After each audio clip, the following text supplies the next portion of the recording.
UFC Heavyweight Championship, the Pac-12 Championship, the Big Ten Championship, the NFC Playoffs, the Daytona 500, and the UEFA Champions League Final. The world's biggest events are on Fox Sports. We are Fox Sports! Welcome to the Chevrolet World Series pregame show on Fox.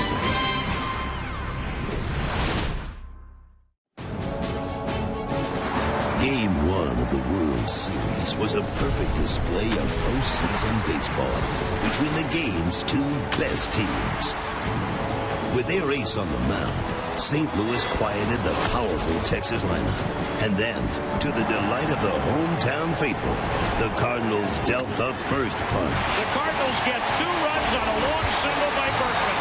But the Rangers offense struck back at Chris Carpenter. Then, Texas broke through in a big way. Napoli shoots one way out the opposite way. My goodness, that ball was hit a ton. And with the game tied, the Cardinals looked to the bench for an improbable hero to provide the biggest difference in the contest. That is into right. The Cardinals lead 3-2. And Alan Craig delivers off the bench. Tonight, the Cardinals look to leave St. Louis with a commanding 2-game lead, while the Rangers hope that their big bats will heat up in the cold Midwest night. Game 2 of the World Series is next on Fox.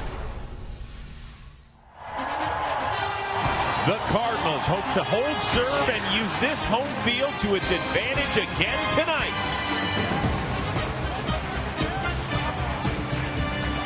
Meanwhile, the Rangers are looking for that split before the series shifts to the Lone Star State. It's Game 2 of the World Series between the Texas Rangers and the St. Louis Cardinals. It is a cool, crisp evening as we welcome you to Fox's continuing the coverage of the World Series alongside Eric Karros and the White Sox championship catcher, A.J. Pierzynski. I'm Chris Rose. Guys, a better night for baseball, don't you think, out here? Absolutely. Not wet at all. You know, I like it. It's a little crisp, but not bad. Yeah, a little windy as well. But, guys, one big question tonight. Is it more important for the Cardinals to win the first 2 games at home in this series or Texas to get the split? It's got to be the St. Louis Cardinals for me. I firmly believe the Cardinals need to win tonight. Why?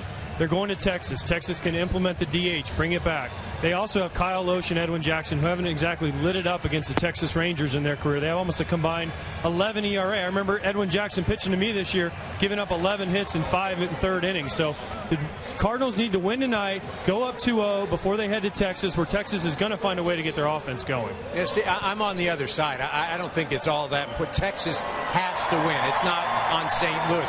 Texas hasn't lost 2 in a row in over 55 days.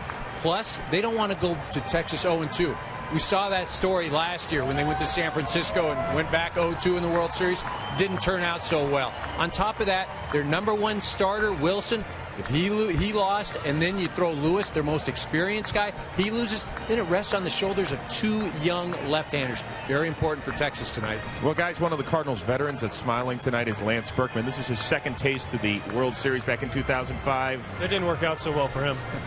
Easy, Chief. Well, he came up huge with a big hit last night. And earlier this evening, our Ken Rosenthal caught up with the Cards right fielder who said this team won the wild card on the last day of the regular season and has not stopped sprinting.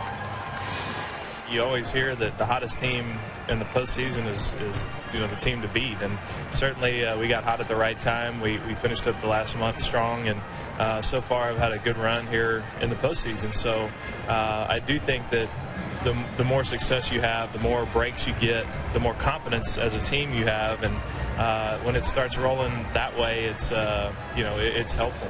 Now, you've got a bit of a history with the Rangers. You did not sign with them last offseason. And then later, after signing with the Cardinals, you called them an average team. And you later apologized to C.J. Wilson for that. Tell me your thoughts about the Rangers now and whether you will have a career as a scout. Clearly, they're way above average. Those comments at the time, I felt that way. I mean, I felt like that if they didn't have somebody step forward to be a legitimate ace on their rotation, that they were going to struggle there. Since then they've had Agondo come in the rotation, they've had Harrison come in, they've had Holland come in, and those are outstanding arms that really weren't on the radar screen at the time I made those comments.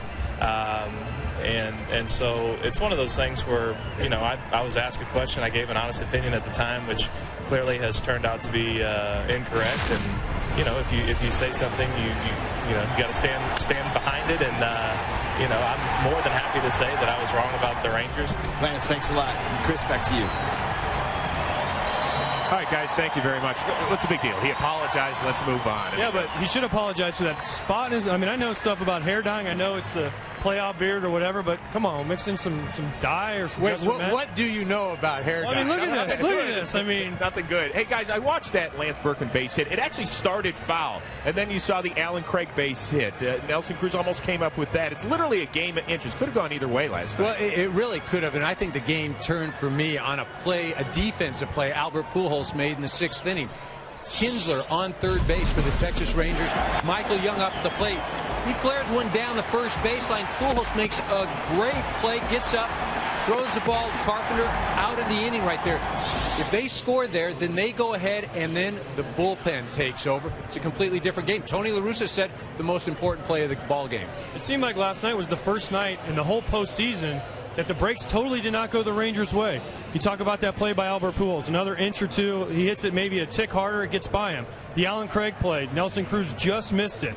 The Lance Berkman play, it starts off foul, bounces back fair, gets the whole inning going, gets them on the board, gets the crowd excited, the whole thing. It just seemed like it wasn't Texas's night last night. Did we forget that ball that Cabrera hit off the base? No.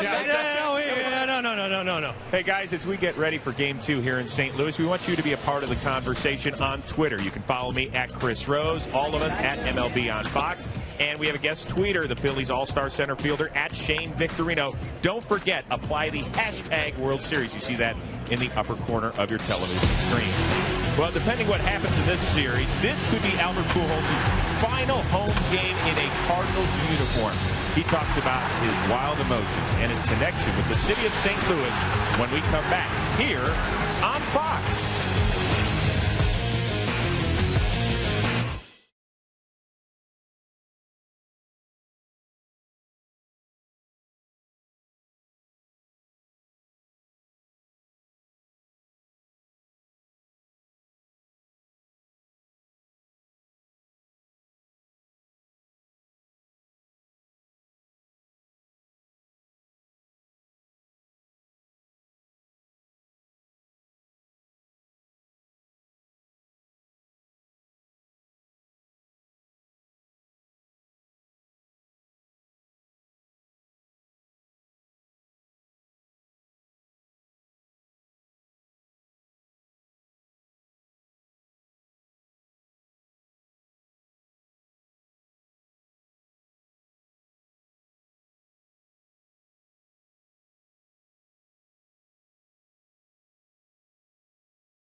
The Chevrolet World Series pregame show is sponsored by Chevrolet. Thanks for making Chevrolet and baseball a part of America for the last 100 years. Getting you all ready for Game 2 of the World Series here on Fox as the Texas Rangers get ready to take on the St. Louis Cardinals. But for a man who has walked more than 1,000 times in his career, a free pass is nothing new to Albert Pujols. But free agency is, and he'll test it for the very first time in a couple of weeks. Undoubtedly, the lifelong Cardinal will be thrown many bouquets by others. And even if his body goes elsewhere, Pujols' heart will always stay here in St. Louis. From the St. Louis Cardinals, Albert Pujols. You know, I get the question a lot, what's it like to play with Albert Pujols, and I don't know how to answer it. He is, in my opinion, the greatest right-handed hitter of all time. Deep to left, there goes another home run. Albert has sent us home with the winner. He's been so great. I mean, he's been better than great. You talk about 11 years of some of the greatest production ever. He's a once-in-a-generation type player. You know, Larry Bird in Boston, Michael Jordan in Chicago. I mean, this franchise is famous for having career players. Stan Musial, Bob Gibson, you know, Ozzie, Stan, Red, Lou Brock. I mean, it's the great Cardinals. And all of a sudden you got Albert, who's right in that category. A guy like Albert comes around not too often. He's a hero here. And let's hope this isn't the last time we see him here in St. Louis in a Cardinal uniform. It was pretty emotional, I won't lie to you. I mean, there were a few tears, you know, that came down.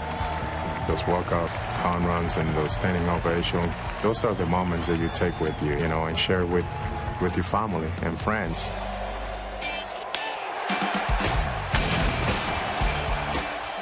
This is a real marriage between the area, the team, and him. People really appreciate baseball in this city. I've been in the league for 11 years, and I've been all over the place. And, I mean, you can go any other stadium, any other city, and you would never see the fans reacting like our fans. People in the stadium, you know, with the landlord card and everything, just paying attention to the game. You know, you don't see that. No disrespecting the other city, but it is what it is. It's been such a pleasure to be around him for the years that I've been here. He is and probably always will be a St. Louis Cardinal no matter what happens. Guys, to his credit, Albert Pujols showed up the first day of spring training, said, you know what, I'm not talking about my impending free agency, and he has not. But right now the big question is, if the Cardinals win it all against the Texas Rangers in 2011, easier or tougher for him to leave? Absolutely impossible for him to leave, I think. And he's a better man than me for not talking about it all year. But this situation totally reminds me of Paul Konerko when we won the World Series in 2005. He was a free agent. He was the face of the franchise. He was coming off a tremendous year. Not that Albert Pujols and Paul Konerko are the same player, but Paul had a chance to leave. He was offered other teams, more money, more years, whatever. But you know what he did? He said, you know what, this is the team that gave me my opportunity. We just won a World Series. I want to go back to Chicago, celebrate this, and try to win another one. And he's been there ever since. Yeah, you know, win the World Series or lose the World Series, Albert Pujols just can't go anywhere else. You know, there's something to be said about comfort, about familiarity, and that's what Albert Pujols has here. And I'm not talking about just with the fans or out on the field. I'm talking about taking your kids to school, knowing the area, just everyday life. And again, $250 million, $230 million. I mean, what can you do with $250 that you can't do with $230? As a fan, I want to see Albert Pujols stay in St. Louis. He just wouldn't look right in another uniform. Right. I mean, for me, he just looks like a St. Louis Cardinal. Wouldn't look good in Pittsburgh? Oh, I'm sure the Pirates fans will like it. You just woke up the city of Pittsburgh, by the way. Don't bring that up. So what do you fans think of Albert Pujols' playing future? That is our Facebook question tonight. So why don't you just log on to your computer, fire away, give us your comments. You can share them all on Fox Sports' Facebook page. It's just a click away. Hey, anybody out there ever want to imitate your boss? Coming up next, the Rangers give it a shot as the Texas players do the wash. It's the game that's sweeping the nation. Feel free to dance along at home. Give it a shot on the other side of the break.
Welcome back to the Chevrolet World Series pregame show on Fox.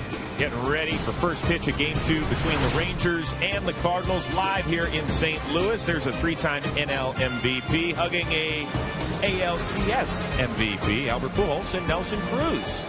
Well, the Texas Rangers record has improved in each of the last 4 years under manager Ron Washington. He's a guy who's always smiling, and he's got those sweet feet moving as well. Just ask his players. He's nonstop. He's nonstop Wash. Like, he's 24/7 Wash. I'm just being who I am. I enjoy watching my guys play, and I'm just an excitable guy. You know, he's in the dugout. He's running with the guys when they're running the bases. He's over there. He's on the rail. He's getting it. He's got his arm going. Come on. I think most of the time when you see me do that, I'm back in the third base coaching box, and I just can't get it out my system. So we get a base hit, I'm whining, and when the third base coach stops him, I say, geez, he could have made it. Not always, though. You know, you go whole off season without seeing him, and then all of a sudden it's like, whoa, you know, like here comes the laugh. It's really funny. He come up with stuff that you not expect. It's really fun to play for him. I like to see good baseball, and they give that to me every night when I watch him play. He is so much fun to watch. What's your favorite move? You have no moves. Come on, stop. You have no moves. Come on now. You embarrassed America. Actually, you were with him out in Oakland, right? I was. In 2004, I got to know Wash real well. And, you know, he's a people person. He's a motivator. And he's also, he knows the game. He knows the game extremely well. And, you know, nothing was more evident than what he did in the AL Championship Series and how he used his bullpen. I mean, so much has been made about Tony La Russa and what he's done with his bullpen. Wash has done the same thing. Some people question his moves, but the bottom line, he's a no-excuse guy. He's got a saying, a favorite of mine. You do or you don't, you will or you won't. And that's the way he's approaching this series. He's definitely someone players want to play for. They want to go out there. They want to be excited. He makes them excited. You can tell his enthusiasm. He just wants to be out there. He still wants to be coaching third, and players want to play that. He gives you confidence. He gives you energy, and that's something you need as a player every day. Well, tonight, Ron Washington hands the baseball to his veteran right-hander, Colby Lewis. And this guy has been nails the last 2 years in the postseason. 4-1, ERA under 2.5. Meanwhile, Jaime Garcia very comfortable here in the friendly confines in St. Louis. 9-4, an ERA of 2.55 during the regular season this year. Now, AJ, you're a guy that has faced Colby Lewis. What do you expect tonight? I expect him to be good like he's been his whole postseason career. One thing about Colby Lewis you have to understand, he's not an uncomfortable bat. He's not a guy you go up there and say, oh man, I have no chance today. He's got to make his pitches. He's got to use his slider, and he's got to throw balls that are just above the zone where they look like, man, I can crush this ball, and you just pop it up or hit a little fly ball. So he's one of those guys that was drafted by the Rangers in 1999, had a few detours, went all the way to Japan. Whatever he learned in Japan, I want to know, because he came back a better pitcher and a better player. So he's got to be able to establish his slider. You saw the strikeouts there with sliders. If he does that and throws that ball just high enough where guys can't hit it, he's going to have a good game. You want to come back as a better pitcher? Absolutely. They get paid way better. Well, Garcia, on the other hand, he's going to have to keep the ball down. He's a guy similar to Lewis in that, you know, he's not an uncomfortable at bat. He doesn't have dominating stuff. But when he gets the ball up, he gets into a lot of trouble. You see Ryan Braun taking him deep right there. Prince Fielder, I'll wear one right there. Ricky Weeks, a shot. Notice everything, though, is up in the zone. If I'm the Texas Rangers and I'm going into that batter's box, I'm going to stand up there and I'm going to make him get the ball. If it's strike one low, I take it. Strike two low, I'll take it again. Make him get the ball up, take the ball the other way. All right, guys, before we get out of here for the night, predictions. What's going to happen? You said this game very important for the Texas Rangers. How do you see it playing out? I think Texas wins this ball game. I think they're going to come out and swing the bats a lot better than they did last night, score some runs, put some pressure on the Cardinals. I agree. They need Michael Young and some of these other guys. They've really struggled against lefties. I think Texas finds a way to finally get hot, win a game against the left-handed starting pitching, and Josh Hamilton and Michael Young. Come on now, I need you guys. Very quickly, in 15 seconds, anybody surprised Josh Hamilton still batting third tonight against the left-hander and with all his struggles? Absolutely not. He's their guy. He's the MVP last year in the American League, and He said, Wash said it in the last series. He's not going to move Michael Young. He's not going to move Josh Hamilton now. Yeah, no excuses, as Wash said. And hey, you can use that phrase. You do or you don't. You will or you won't. I love it. I love that phrase. You got to motivate us each and every show with that one, EK. Very good. All right, we'll see you guys for the post-game show here on Fox. Coming up right now, it is time for the playing of the national anthem as we get you ready for Game 2 of the World Series between the Rangers and the Cardinals. Here is John Hewlett. Ladies and gentlemen, please rise and remove your caps for our national anthem. Performing tonight's anthem is country music star, 4-time Grammy-nominated artist, Trace Atkins.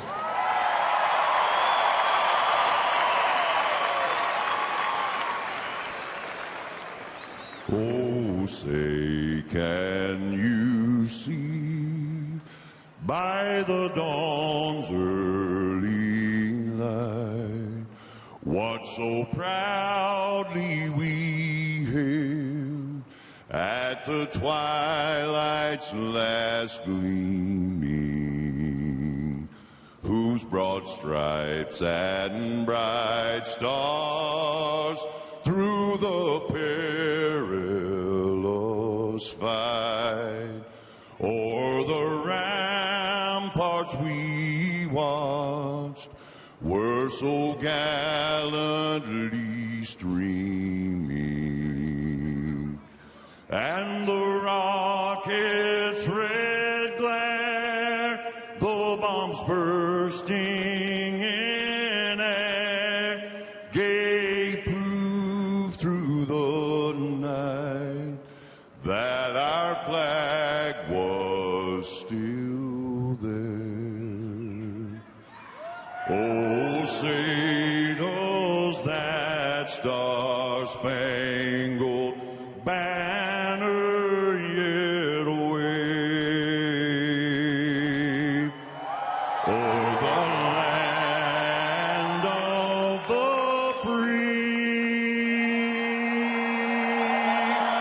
and the home of the brave?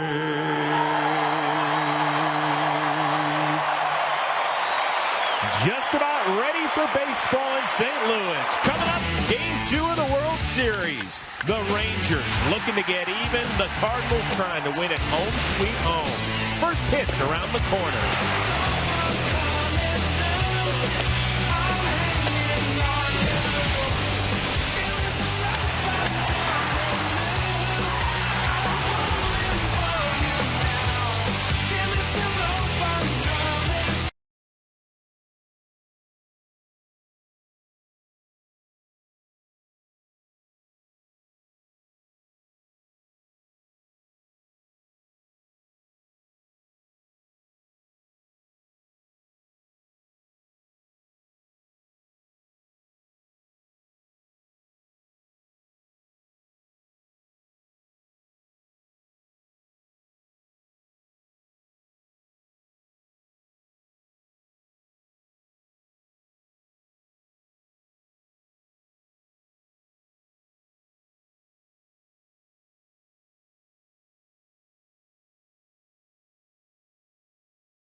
Series pregame show on Fox.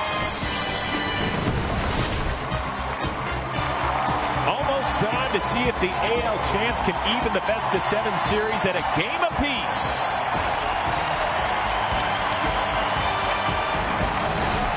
The Texas Rangers take on the St. Louis Cardinals on Fox. Time now to send you upstairs to the broadcast booth.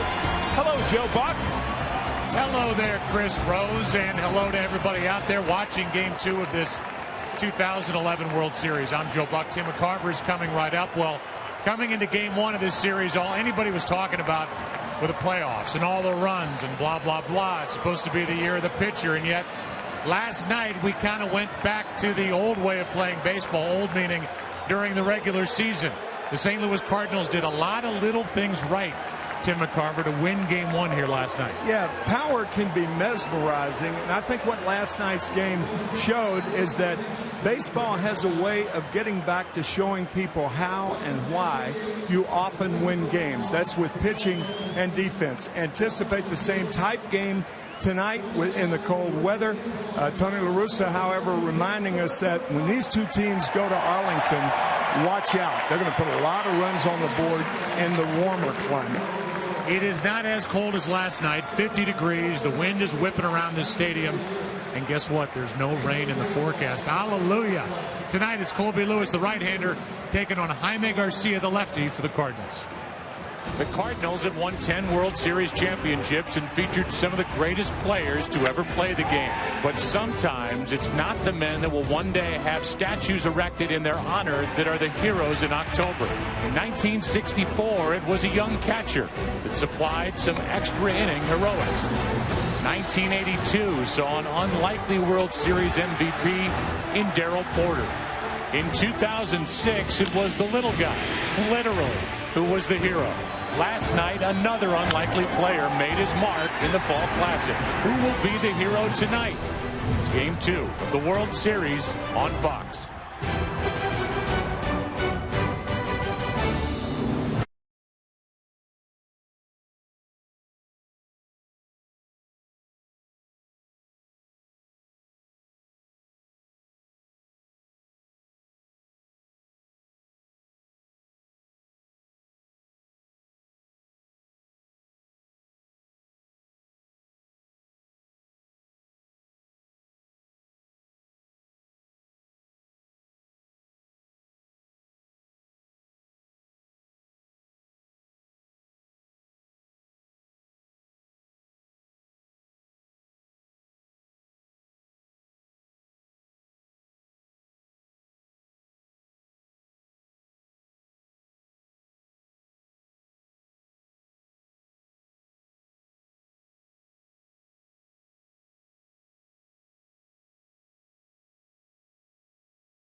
Series is sponsored by Geico. 15 minutes could save you 15% or more on car insurance and by DirecTV. If you call yourself a sports fan, you got to get DirecTV. You have to. You just must. And Jaime Garcia is ready to lead his team out on the field. And the Cardinals up 1-0 in front of their home crowd.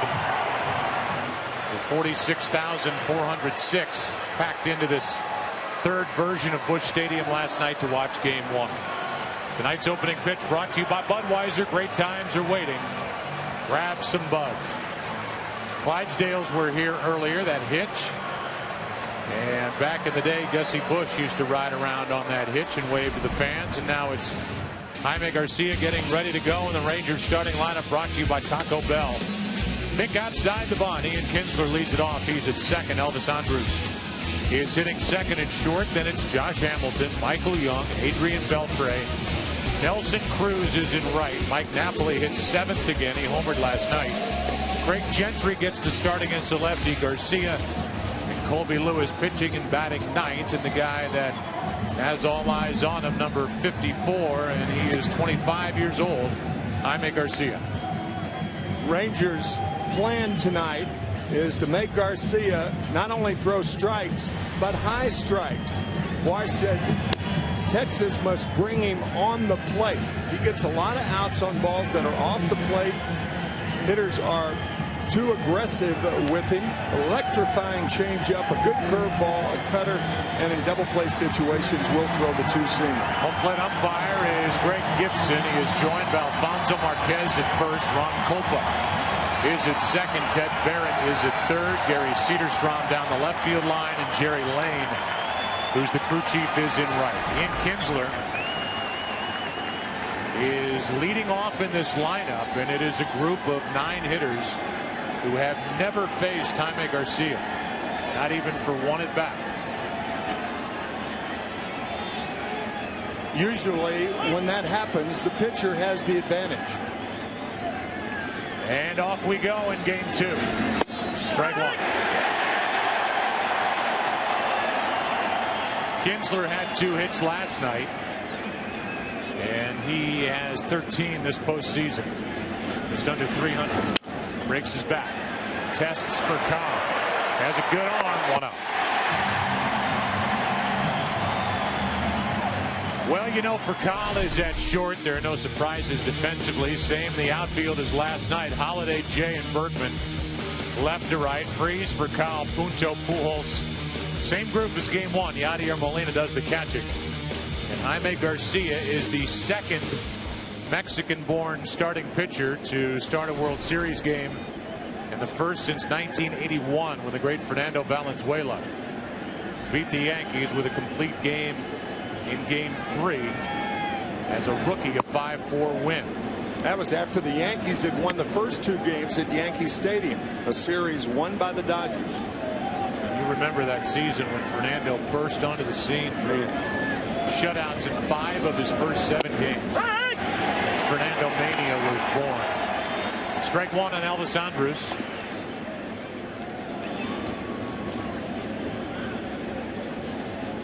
Here comes a 1-1.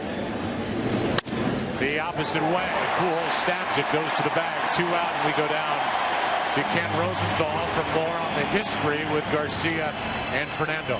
Well, Joe, they actually met at Dodger Stadium last year, and now they are joined in history. And as you said, it was 30 years ago when Fernando had that complete game victory against the Yankees in the World Series. And how many kids in Mexico must have grown up like Jaime Garcia wanting to be him?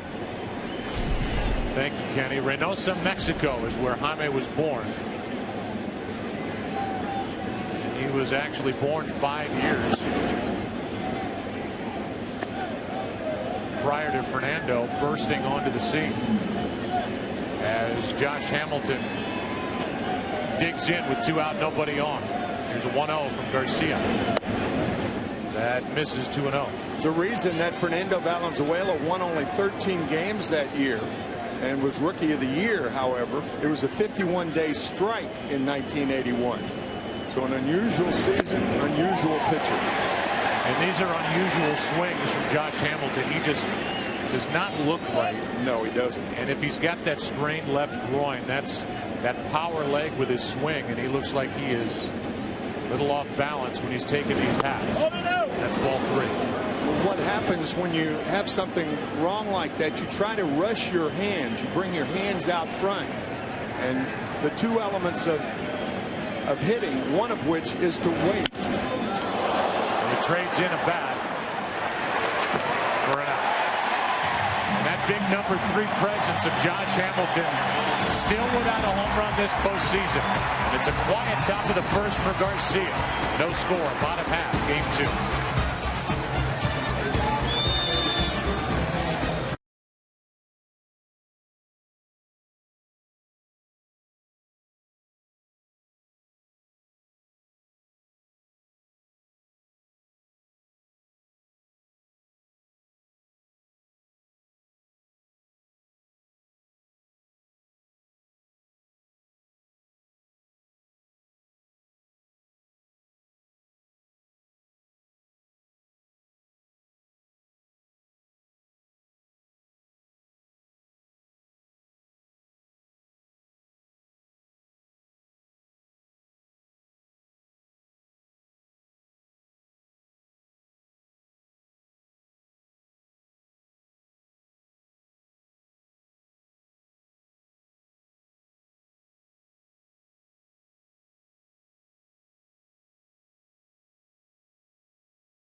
The World Series on Fox is sponsored by Taco Bell. Think outside the bun. And by Toyota. There is Furcal ready to go. Here's the Taco Bell starting lineup. Think outside the bun. The Cardinals have just one switch from game 1, and that is Berkman and Holiday flip-flopping. So it's Furcal, Jay, and Pujols. Berkman cleans up. Matt Holliday, David Freese, Yadier Molina, Nick Punto, and Jaime Garcia. A good hitting pitcher against Colby Lewis. And I know he got the loss in that ALCS, but I think the Rangers are excited with the way Lewis has been throwing the ball. We'll see how he gets along here tonight. 3-0 in last year's postseason, 1-1 this year. A fly ball pitcher. That's why he's starting in game 2 in none of the games in Texas. It's tougher to pitch in that smaller ballpark where the ball jumps, in Arlington had a 5.5 ERA at home. An ERA under 3.5 on the road. And that kind of moving swing, half bunt, whatever you want to call it, strike 1. There are other teams that have complained about Furcal being out of the batter's box when he does that. It is very, very close to being in fair territory. The 0-1 from Lewis is outside, a ball and a strike. Here's that first attempt. Running up, thinking he's going to bunt. That's very, very close to being in fair territory should he have made contact. Reaching for it and into center for Gentry. 1 out. And let's give the Tim McCarver scouting report on Colby Lewis. You know, you talked about Colby Lewis being 2 runs better on the road, about 3.5 on the road. A fly ball pitcher, another reason why Ron Washington would rather start him here, and his success, it's that deep slider. I mean, really deep. It breaks late. It's very difficult to pick up, particularly for right-handed batters. Throws a ton of first pitch strikes. Number 2 in the major leagues in that category as he misses. Ball 1 to John Jay. There are the splits, the home and road for Colby Lewis. Here's a 1-0. Off the hands, a ball and a strike. Talked about it during the ALCS, but if you're just seeing Colby Lewis, realize he was the 38th overall pick in '99, came up in '02, had a tear in his rotator cuff, and it's been a long road back. That is a foul ball. Just before it got to the bag, and that's all Beltre could hope for, and it went foul. It took about 87 feet for this ball to go foul as the bag comes into the picture. There. Grab it, Adrian. And the count 1-2 on John Jay. Just to finish on Colby Lewis, he spent 2 years in Japan. Came back to the team that originally drafted him, and he has settled in as a dependable starter that will give you 200 innings a year. Still 1-2. You've heard stories about pitchers going to Japan, but usually they don't return to the major leagues. Here's a 1-2. Skips in there. 2 balls, 2 strikes. The regular season won 14 games. And he is so far the only Texas starter this postseason. And here they are in the World Series to turn in a quote-unquote quality start. 6 innings pitched with 3 or fewer runs allowed, which makes guys who played in the 60s sick to their stomach. Here's a ground ball to first. And out at first is John Jay. 2 away, and here's the journey of Colby Lewis. I mentioned he was drafted by the Rangers in '99. He went to Detroit, had a torn rotator cuff. He went out to the A's for a brief while. Kansas City, and then all the way over to the Hiroshima Carp for 2 years, and then came back to Arlington and pitched last year. When he was 12-13, but 3-0 in the postseason, as you said. With 2 out, nobody on, he will deal with Albert Pujols. We get a chance to involve Kenny Rosenthal during this at bat. His fans gave Pujols a long standing ovation here at the end of September on the 25th against the Cubs, thinking might be the last time they see Pujols in a home Cardinal uniform. They've had many more at bats since as he pops it into right center field. Park will hold it, and we will hold off on Kenny as we go to the 2nd inning here in game 2. Each pitcher a perfect first. All zeros in game 2.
Major League Baseball is proud to support Habitat for Humanity. Visit www.habitat.org to learn how you can get involved today.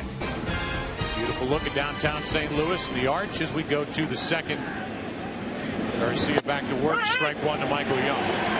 Because I'm not very smart, I want to go back over something I said in the first inning. And that is that Garcia was born in '86. A rookie year for Valenzuela, a guy we looks up to 1981, so it was actually roughly 5 years after that season. Kind of reversed the two, but I'm just a sports announcer. Don't expect much. Not a genealogist. No. Or a mathematician or no. Any kind of crazy thing like that. That's ball one down and in, 1-2 on Young with Adrian Beltre and Nelson Cruz to follow. I think more than any hitter on either side, Michael Young is a high ball hitter.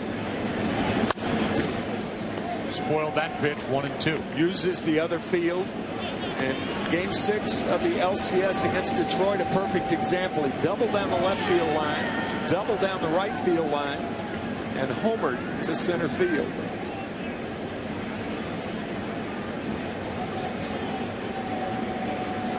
Here's a 1-2. A strikeout for the first of the night for Garcia.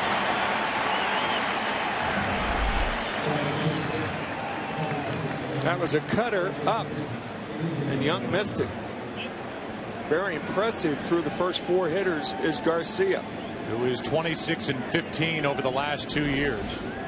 6th best winning percentage in the National League, and he just was rewarded with a long-term extension during the regular season. Here's Beltre, strike one. Garcia, 22nd round pick, 680th overall back in 05. Came up in 08, and then he had Tommy John surgery. Missed 09 and was good last year. Strike two. That was 3rd last year in the National League and Rookie of the Year voting. This season, he's been much better here in St. Louis. And he has back-to-back strikeouts. A good changeup to get Beltre 2 out. You think about the ways that Garcia has gotten the first 5 Rangers. He jammed both Kinsler and Hamilton in the first inning, and getting Young and Beltre on off-speed pitches. Like a curve or a changeup, I think he took something off the breaking ball. With 2 out. Inside to Nelson Cruz. Last night had a hit. Finally a single. Yeah, I was going to say the Cardinals kept him in the ballpark and they had to be thrilled. That's high and tight. 2-0. Nelson with 8 hits in the LCS, 6 home runs and 2 doubles. Talking to any opposing pitcher, they say he's looking for the ball up and in.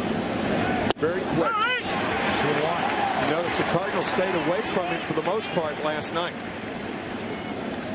They stayed away from Napoli, and he hit a mammoth home run into right. Here's a 2-1. That's down the left field line, hooking into the corner. Foul. Rule of thumb in baseball: don't try to jam a hitter with an open stance. Nelson Cruz went to the minor leagues. He opened that stance. They can handle the ball inside. That's why they open up. That was a cut fastball, and on the hands, Cruz extended but hit it foul. That's exactly the swing that he and Scott Servais put together in the minor leagues in 08. He hit 342. The Rangers called him back up. Hit 330, and he's been hitting with power ever since. See if Cruz can get on with 2 out and nobody aboard in the second. He takes up and in a full count.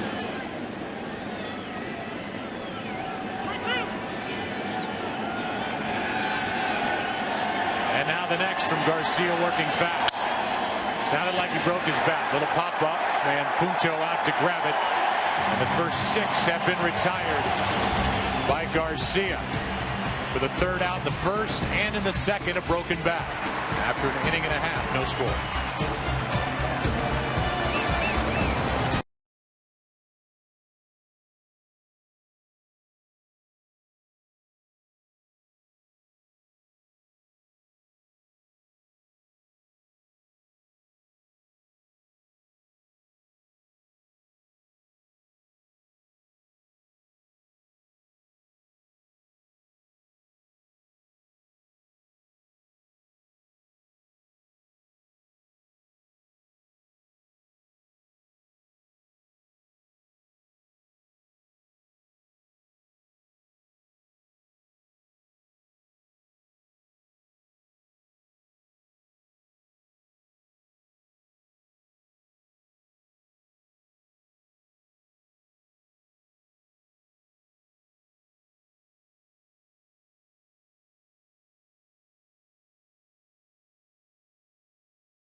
He's on Fox is sponsored by Budweiser. Great times are waiting. Grab some buds. And up above on a beautiful night, little windy. Aerial coverage brought to you by DirecTV. If you call yourself a sports fan, you got to get DirecTV. Lance Berkman, Matt Holliday, David Freese. Middle three in the lineup against Colby Lewis, who had a perfect first. Cardinals have hit .284 as a team this postseason. Berkman's brought that average down a bit, hitting .262, but last night had a big 2-run single. Down the right field line, batting right-handed. As he fouls it away, he prefers to bat left-handed. One of the better switch hitters in the history of the game. The Chase Freedom Cashback player to watch, Lance Berkman. The difference in the power numbers this year while batting from this side of the plate. 28 of his 32 home runs. Get shortchanged. Get your cash back with Chase Freedom. That ball will get out of play, and it's an 0-2 count. We talked to Lance at the All-Star game in Phoenix this year, and he responded to some criticism that he had in Houston about not being in shape. And he said, you know what? This is what it boils down to. If you hit home runs, you're in shape. If you don't hit home runs, you're a little heavy. And he's out in front and hooks this one foul. He actually said fat. Yeah, he did. You were kind of PCing it for us. Well, we got to editorialize occasionally. Expose you.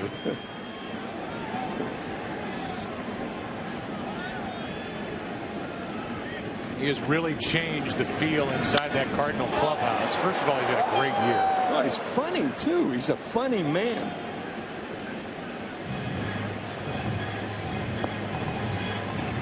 He taught himself to switch hit as a kid, and he nicknamed himself, I'm always wary of that, Big Puma. Here's an 0-2. Did you ever nickname yourself anything? No, I had enough people doing it. Hans McCarver? Well, no, Buckethead or Jughead. Because of the size of your cranium? Correct. Close to an 8. You and I are good partners.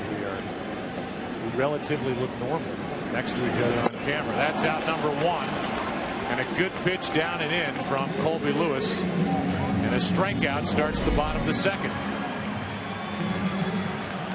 A good changeup used to good advantage to get Berkman.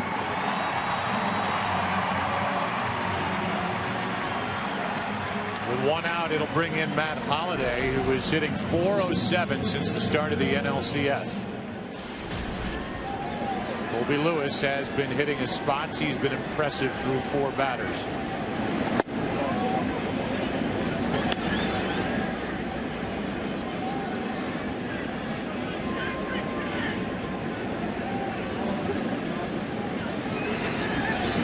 Cardinals have gone 214 plate appearances since their last World Series home run.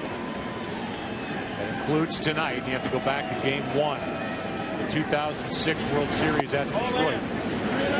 Pujols went deep. That was a good pitch. Called ball 3-0. That was a good pitch that Pujols hit that night. We were there in Detroit. Home run to right field. 1 out, nobody on. Here's a 3-0 to Holliday. 4 straight, a 1-out walk. Holliday is Game 2's first base runner of the night. It'll bring in local hero David Freese, who went to Lafayette High School in Wildwood, Missouri, about 30 miles west of here, but it's considered St. Louis. He went to community college, Merrimack, and then the University of South Alabama. A guy who quit the game of baseball altogether after his senior year at Lafayette. As he told us before last night's game, he was at Mizzou, joined a frat, and was going down the wrong path as he hits one off the end of the bat into center for Gentry. 2 out. David woke up in his sophomore year one day and said, I got to get my life back on track. I've got to get back to the game of baseball. And that's when he basically recruited himself to play at Merrimack, and here he is in the World Series playing for his hometown team. Yeah, we were kidding David last night before the game and asking him if he basically signed himself. He kind of giggled and said, well, yeah, I guess you could say that. His parents, Guy and Lynn Freeze. We have some family photos, some kid photos from David's childhood that we'll show you before the end of the night. Here's Yadier Molina. Took one outside, ball one.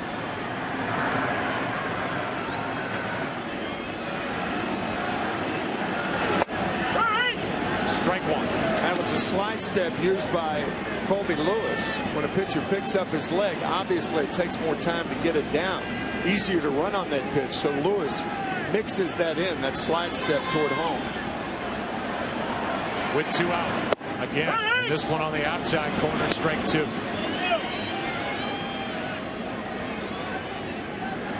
Number 8 man Punto on deck with a 1-2 count on Molina. He has 46 career postseason hits. Pitch was up. Molina fouls it back. Still 1-2.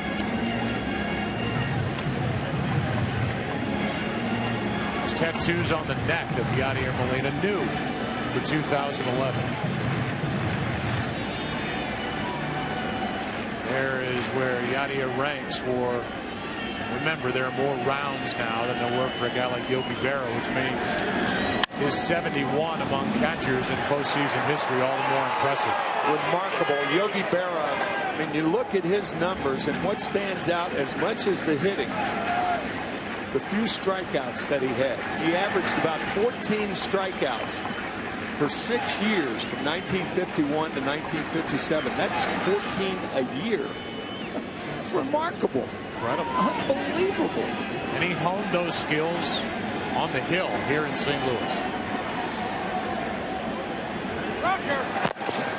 Holiday gets back.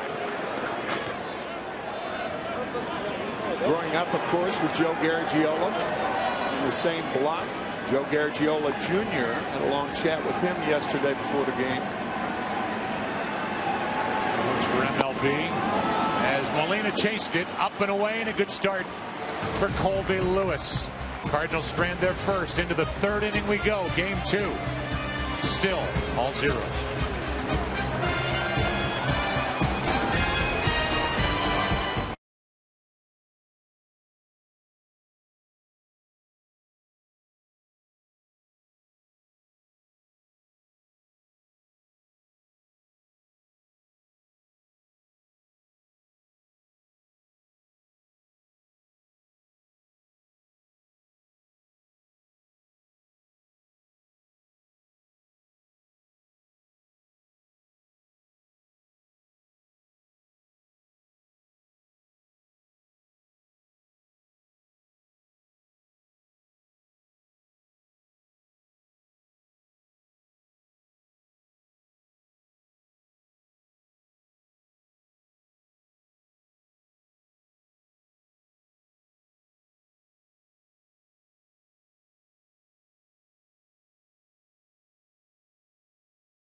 live look at downtown St. Louis, and the World Series is sponsored by Happy Feet 2 from Warner Brothers Pictures, in theaters November 18th. Busch Stadium all lit up, the arch in the foreground, and we move into the third inning with Napoli, Gentry, and Lewis against Garcia, who has not allowed a base runner. Guy's been hitting .370 since the 4th of July. He saw fireworks. His season took off. He went deep last night. So that averaged the best across baseball. On the inside corner from Garcia, 1 ball, 1 strike. Do you like what you see from Garcia? Oh, I'll say he's getting through the first 6 hitters. He's getting hitters out in different ways. He's jamming some, change up for others. And bounces in, ball 2.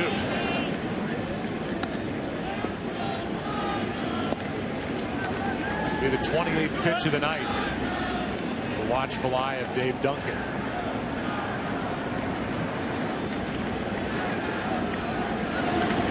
Hard hit right at Freese. 1 out. Napoli is just hitting bullets everywhere, and this one was right at David Freese.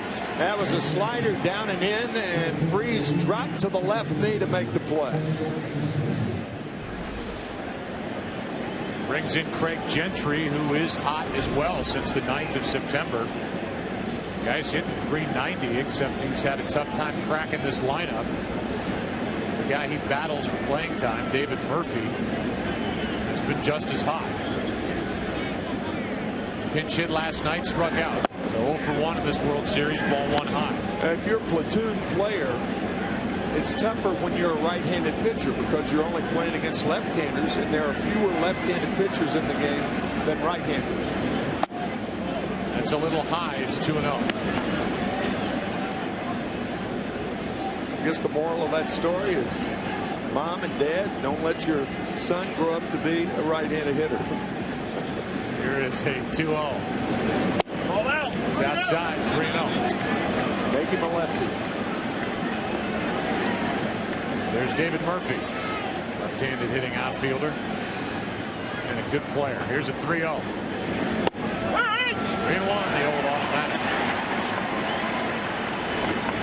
Gentry during the regular season hit .271. 1 home run, 13 RBIs, and Ron Washington put him in the lineup tonight. And he taps to Freese. 2 out.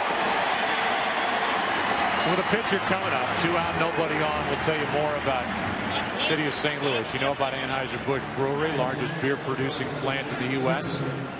Gateway Arch, the tallest man-made monument in the United States. Did you know that the city hosted the first U.S. Olympic Games in 1904, where the ice cream cone and iced tea were invented? The 04 World's Fair. Residents consume more barbecue sauce per capita here than any city in America.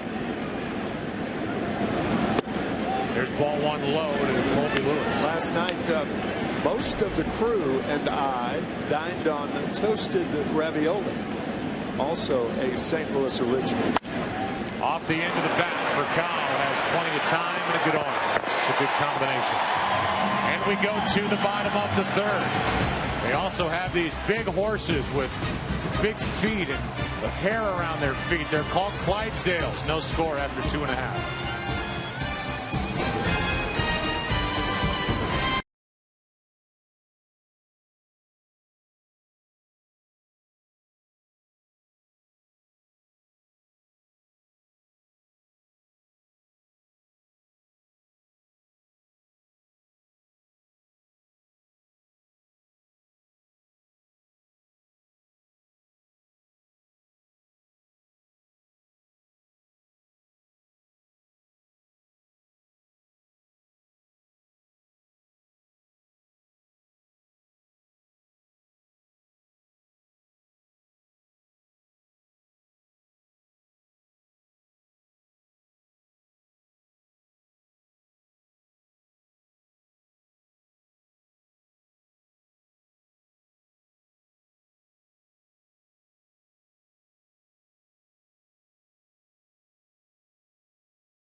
Just as good as Garcia. Now he goes into the third inning. Punto, Garcia.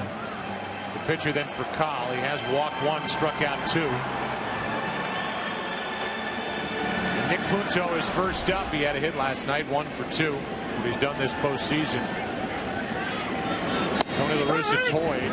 Strike 1 hits the inside corner with putting Schumacher in the lineup tonight, but Schumacher was not a part of the NLCS roster, had a strained oblique, and he didn't want to put Skip at second base. So Punto's had some good at-bats, made all the plays defensively, and the former Twin, who Tim learned from a good one in Ron Gardenhire with a Minnesota Twin. The Minnesota Twins gets the start here tonight. Here's a 1-1. 0-2. Ron Gardenhire was the third base coach for Tom Kelly when Tom was the manager for the Minnesota Twins. In fact, Tom Kelly was the manager his first year as a manager with Minnesota when the Twins beat the Cardinals in the '87 World Series. Here's a 2-1. Just in. The count goes to 3-1 on Punto.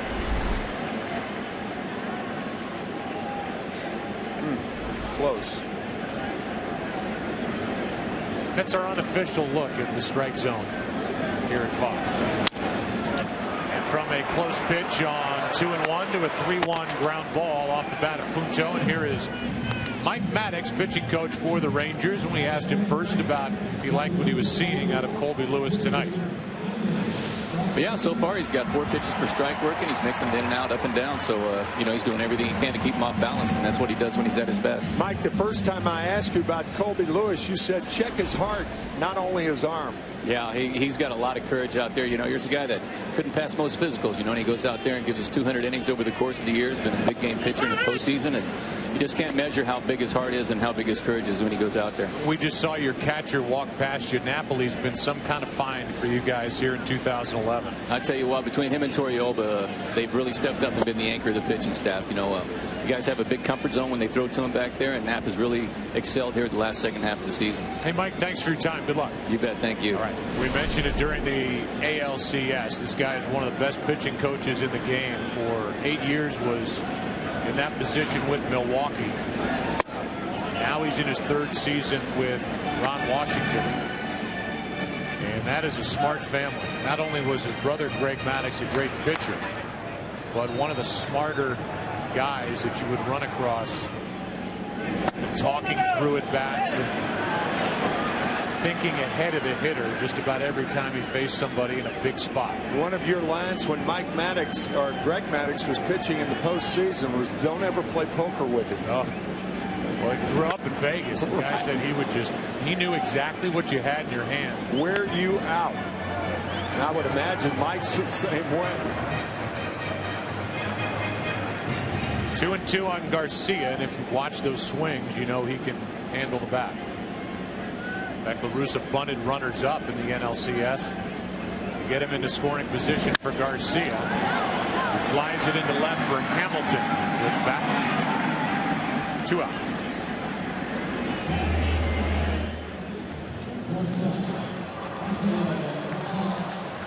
We'll bring in Rafael Furcal. There are no hits yet. Last time a World Series game went hitless through 3 was in '98. We were there with the Yankees at the Padres, and that was a 4-game sweep. Nada.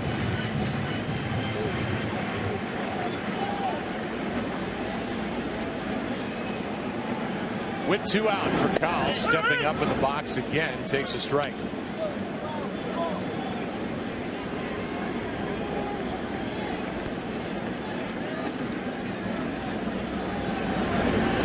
And now a ball. I mentioned this is the 54th career postseason game. It's short for Kyle. It's 5th all time. He's now ahead of Phil Rizzuto again with more opportunities, with more rounds. Jeter is number 1. With 152 postseason games at short. He'll try it. And he will make it. It's a 2-out double for Furcal, the first hit of the night.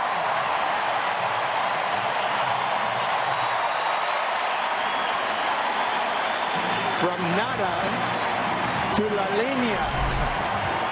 a rope to right. Sometimes the outs dictate how you run the bases. With 2 outs, there is no doubt Vercal is going to try to go to second, and he makes it.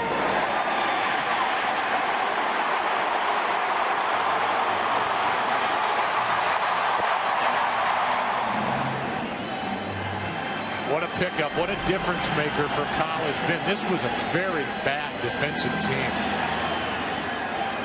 here in St. Louis. Bad on the infield, and this is a pitching coach in Dave Duncan that preaches pitching to contact. They were kicking the ball all over the place earlier in the year. Vercal has helped solidify that defense. That's why it's remarkable that the Cardinals are in the World Series. They were bad on defense until the All-Star break or until the deadline, and bad in the bullpen. Those 2 areas, you can't win that way, but La Russa has. To the right side, that will end the inning as Young goes to the bag. Defensively, the Cardinals have made only 4 errors this entire postseason. Some images from Game 2 here on a chilly night in St. Louis after 3. Rangers and Cardinals, no score.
Is sponsored by the all-new Volkswagen Passat. That's Das Auto.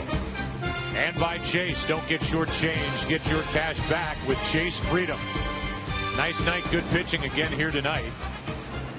As the top of the order will bat for the Rangers. That means Kinsler, Elvis Andrus, and Josh Hamilton against Jaime Garcia. Last night's starter and winner, Chris Carpenter, is with us from the corner of the dugout. Carp, what is it like the night after you get a win, pitch as well as you did? It's got to be a satisfying feeling in the World Series. It is. It's exciting to get that first game, but obviously tonight's a big game for us too. I think we win tonight, it puts them in a hole that going into their place where they obviously play really well.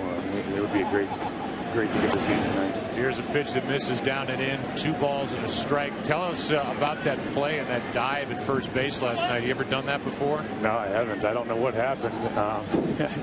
Albert led me a little too much, and just instinct, I jumped out and grabbed it and knew I was going towards the bag, so I was hoping for for an out there. Unfortunately, I was lucky I didn't get stepped on by Elvis. Yeah, you ought to thank him maybe with a note or something. Yeah, I thought about it. I thought about it. He could have easily ruined my night, but he didn't. What's not going to ruin your night? Peacock Bass in December. I hear you. I can't wait for that. Hopefully we can go there with a ring and have some fun catching some bass down in Brazil with Doc. Yeah, Doc, you're going to go with Roy Halladay, who you beat in Game 5 of the Division Series. Is that going to even come up when you guys are fishing? I'm not sure. We'll see what happens when we get down there. I'm sure that we'll have some sort of competition on who catches the biggest fish. You're going to be in Brazil. Yeah. Wow. It's going to be great. You live big. Every once in a while. Hey, what should we look for out of Garcia tonight so far? And I know he just walked the leadoff man. What do you look for in the dugout? He's just going to stay consistent with his command, and those things there is what you're looking for. You don't want him to start losing command of his fastball, because when he does that, that's what gets him in trouble. He's got a devastating sinker that he can throw down the middle of the plate. It moves so much, he gets a lot of ground balls as long as he keeps it down. And you just hope that his command of his fastball doesn't go anywhere. Hey, we appreciate your time. We appreciate you doing it, and congratulations on last night. All right, thanks, guys. Thanks, Carp. All right, take care. Here's an 0-1 pitch. Andrews shows a bunt, takes the ball low, 1 ball, 1 strike. Not a bad idea by Ron Washington, playing for 1 run. Problem with that is Josh Hamilton has not been swinging the bat well. We talked about it his first at bat. Sore groin. Now it's 1-1 after that leadoff walk. No score here in the 4th. Good pitching.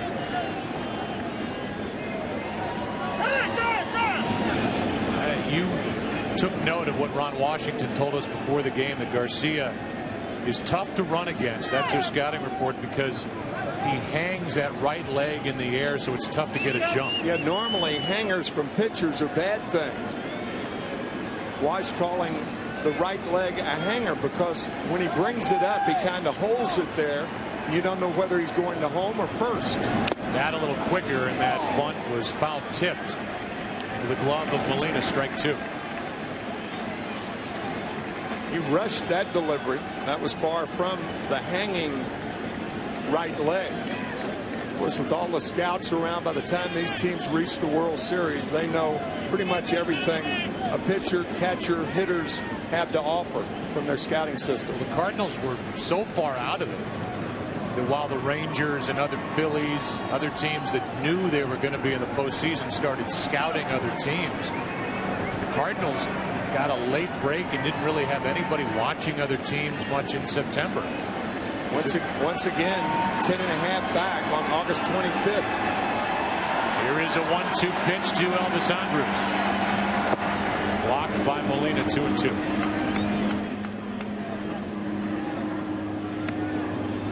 I think Lance Berkman's a little too deep in right field. Elvis Andrus is not a guy who hits a lot of balls hard the other way. He has no power the other way. Only 5 home runs on the year. A lot of singles. So you try to take that away from him, the opposite field. And a little floater into right. And here comes Lance Berkman right on cue. But he had time, and that's out number 1.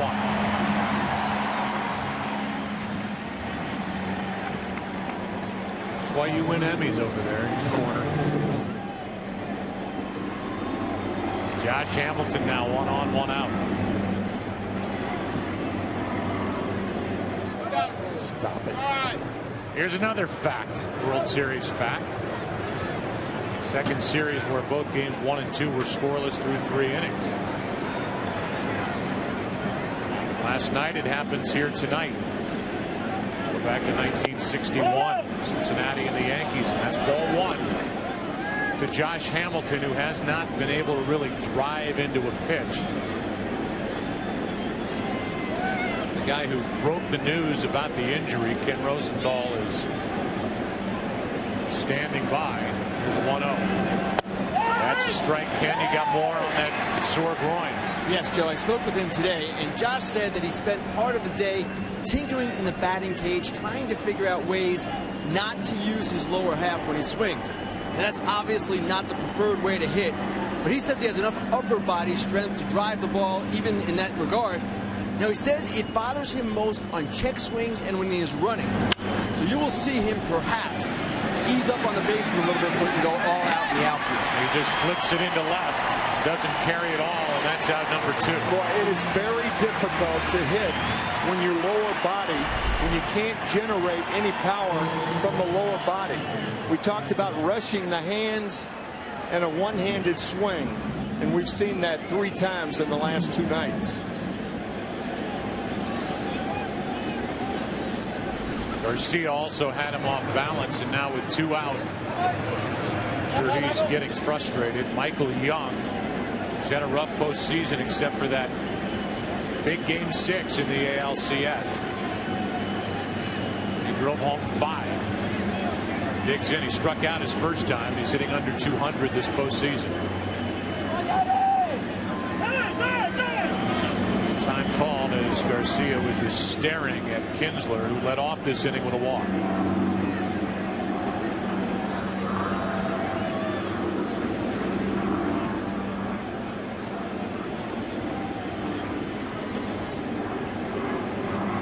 There's that hanging right leg. That slows down a big part of the game for the Texas Rangers, their running game with their top 2 hitters. Meanwhile, their 2, 3, and 4 hitters this series, these are big names, big bats, especially the back 2, 0 for 16. 4 strikeouts combined. Off the end of the bat, that ball will drop in center. It's a base hit, and it's first and third, 2 out. John Jay played it on a hop, and here is a scoring chance for the Rangers in the 4th inning of game 2. John Jay initially was very, very deep in center field, had a long way to come for this ball. Good play on the short hop. At least he holds Kinsler to third base. You can see how deep Jay was. It's almost like he was in a no doubles defense, something you can understand with the go-ahead run on first base and 2 outs. And now Adrian Beltre with a chance to put the Rangers on top. They have not led in this series, and that's ball 1 high. They fell behind last night. 2-0 in the 4th, tied it in the 5th, trailed 3-2 in the 6th. That's how it ended. Michael Young and Albert Pujols talking about hitting over at first. Here's a 1-0. Beltre hits his runner, Kinsler, right in the helmet. He's in foul ground, and he looks to be okay as he gets up with a smile on his face. And then brushing off his shoulder. Oh, it got him on the shoulder. It did. And he just kind of flicked it off. But this, again, is why base runners lead off in foul territory. If that ball had hit Ian in fair territory, the batter would have been out and credited with a base hit. Here is a 1-1 now to Beltre. Up high. Beltre had good swings here last night. He doubled, singled, and a bit of a controversy with 1 out in the 9th inning. Fouled one off his front foot. Went as the 2nd out. Not called a foul when it actually caught a piece of his shoe. Here's a 2-1. Instead, a check on Young, who's about 3 inches off the base. Joe, I'd like to correct myself. I said the batter would be out, the runner would be out, and the batter credited with the base hit. Here's a 2-1. Down and in on deck is Nelson Cruz. Jaime Garcia in his first jam of the night. See if Beltre gets something to hammer here with a count 3-1.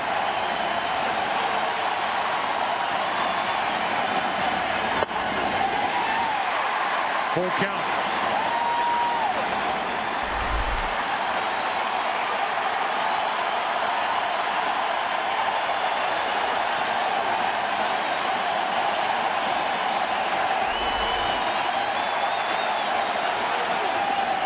Runner at first will go. 3-2 pitch. Struck him out. Garcia into and out of trouble. Rangers get their first hit, strand their first 2, and after 3.5, no score.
Chevrolet, upload a picture of your youth player and you could win tickets to World Series games among hundreds of other MLB prizes. Be a part of the Chevy Centennial celebration and enter for a chance to win at ChevyBaseball.com. Heart of the order for the Cardinals, no score. And a strike hits the inside corner to Pujols. Pujols, Berkman, and Holiday against Colby Lewis, who's been very good. Gave up a double with 2 out last inning, the only hit. That is hard hit right at Beltre, who is a vacuum with a great arm. 1 out. Chevrolet's national support for baseball is extensive on and off the field. They're proud to present the Roberto Clemente Award each year to the player who combines a dedication to baseball and to the community. Prior to the game tonight, Chevrolet presented David Ortiz of the Red Sox as the 2011 Roberto Clemente Award, and after getting that award, a couple of friends from the Dominican Republic originally get together along the first baseline. Here is one up the middle. Kinsler can't make the pickup cleanly, and safe is Berkman with 1 out. I think that's going to be a hit. Too tough a play for Ian Kinsler. Berkman just beating it. By the way, with David Ortiz winning the Roberto Clemente Award, that's the first positive thing that's happened to the Red Sox since August. Well, there's no doubt. And those are 2 free agents to be, by the way, Albert Pujols and David Ortiz. Berkman was safe at first. It's an error. Oh, an error. On Kinsler, that's his first of the postseason. That's a tough play because he couldn't field the ball on the dirt. He had to field it on the infield, on the outfield grass. Here is Matt Holliday, who walked his first time up. 1 on, 1 out. A big swing, strike 1. That's a deep slider we were talking about in the scouting report. Watch the late break. Just enough to have Holiday swing through it. And walk back in the second. That's in front of David Freese. And he's in the hole 0-2. Just to finish for Ortiz, he had 309, 29 home runs, 96 RBIs, and people thought he might be finished 2 years ago, and now he rolls into free agency with big numbers, back-to-back good years. To his credit. There's some talk that the Yankees might be interested in bringing Ortiz to the Bronx to be their DH.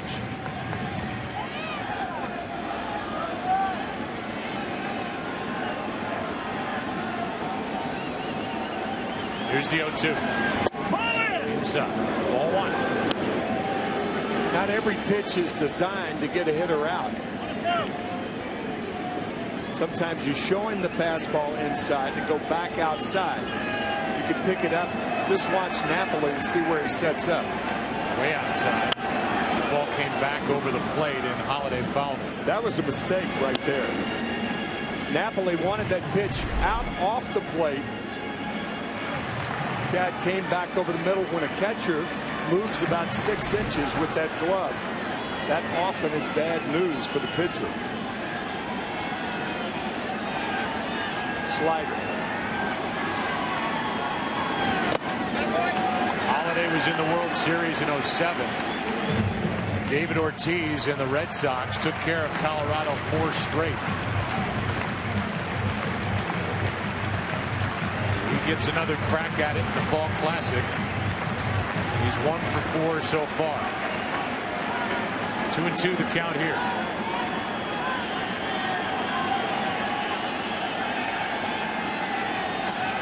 Throw over, I believe. That's a flip. That used to be the sign for a knockdown pitch. Not that catchers ever gave that, of course. No. Slider. On 2-2. And should be. Nicely played. How about that? What a play by Elvis Andrus, and then a bare hand for me and Kinsler. That was beautiful. Those two are so good up the middle. No score after 4. Game 2 in St. Louis. Back after this from your local Fox station.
All the stories tomorrow will be about how good the starting pitching has been here tonight. Really last night to start this World Series after a bucket full of runs in the LCS.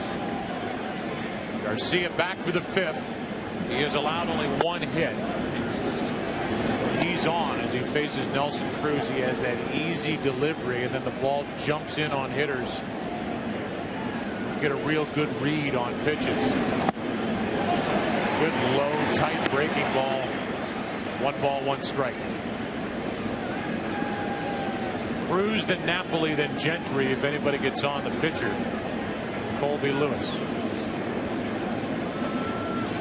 That's outside. Ball 2.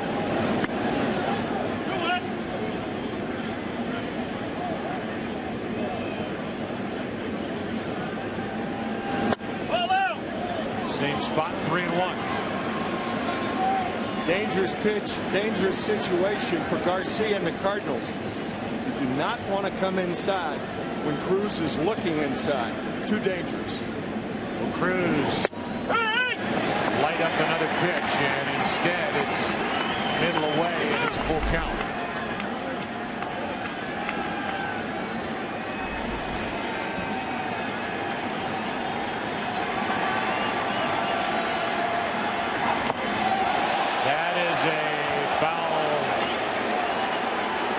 Calling him out on a swing and a miss. The focus went to the edge of the dugout. It's 1 out. He missed it. Thought he may have tipped it, but he missed it. And then a nice bit of work by a fan in that front row, just knocking this bat down so that it didn't end up getting deeper into the seats and saving maybe that little girl that was left. Well, whether intentionally or unintentionally, Garcia playing on Cruz's aggressiveness out of the strike zone to get the strikeout. And a good breaking ball from Garcia after his 4th strikeout. Garcia's made some pitches, and he's made them behind in the count. Yes, yes. Napoli hit a rocket to third his first time up. 1-1. That's one of the big differences in good pitching in the major leagues and good pitching in the minor leagues. In the minors, you get fastballs and fastball counts. In the big leagues, you have to be able to throw breaking balls. Here's one into right, and Berkman a stutter step, 2 out. In those same counts. Well, this week it's a Fox NFL Sunday doubleheader. Beginning with the Falcons heading to Detroit. Good game. Redskins, Panthers, Bears, Bucks in London. And the Seahawks facing the Browns. Then it's America's game of the week as NFC rivals collide with the Packers taking on the Vikings. The Rams and the Cowboys. So it's St. Louis and Texas in baseball and football. Coverage begins with the Built Ford Tough Fox NFL Sunday pregame show at noon Eastern. 9 a.m. Pacific. In at the knees to Gentry, strike 1. I would say it's safe to say that the Nolan Ryan Expressway will be rather packed on Sunday afternoon and evening. We better leave early. Yeah. There's Nolan. His wife Ruth. On the outside corner. Those two combined 2 of the greatest names in baseball history. Oh, great line. You're right. Count 0-2. Another strikeout for Garcia, who has struck out 5, allowed only 1 hit through 5. We're halfway through game 2. Cardinals coming up bottom of the order, coming to the plate, no score.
Box is sponsored by Chevrolet. Thanks for making Chevrolet and baseball a part of America for the last 100 years.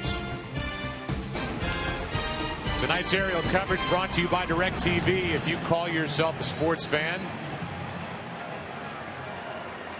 you got to get DirecTV. Absolutely. Down below, this has been some pitcher's duel. Colby Lewis, Jaime Garcia. David Freese is first up. I promised those photos, but this game is flying by, and his at bat, his first time, didn't take long when he flied to center. He has now hit in 11 straight this postseason. It's just outside. 2-0. There he is, playing for Pond here in this area. Saw the Johnny Mack's name on his back, Lafayette High School. Gets under this one. Just missed it. On 2-0, and he skies it to Hamilton and left, 1 out.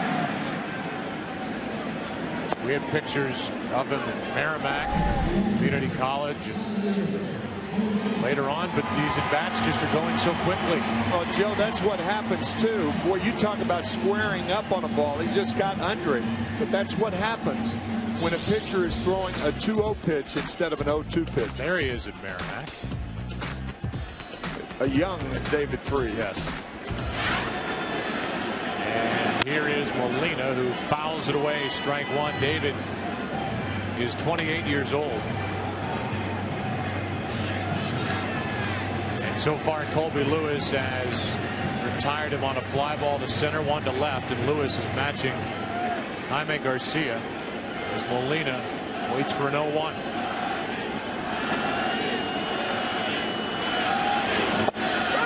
Well, that's right there. Painted on the corner at the knees. Lewis, by the way, will lead off for the Rangers in the 6th. To the right side, Kinsler gobbles it up and gets his man, 2 out. Our Geico in-game box score for the Cardinals, a lot of zeros. A lot of offers. The only hit belongs to Furcal with a 2-out double back in the 3rd. 2 other base runners. Berkman reached on an error. That could have been a hit. A walk to Holiday. But a beautifully turned double play behind Colby Lewis last inning. On a ball hit by Matt Holiday. Here's Punto. Hit at the knees. Strike 1.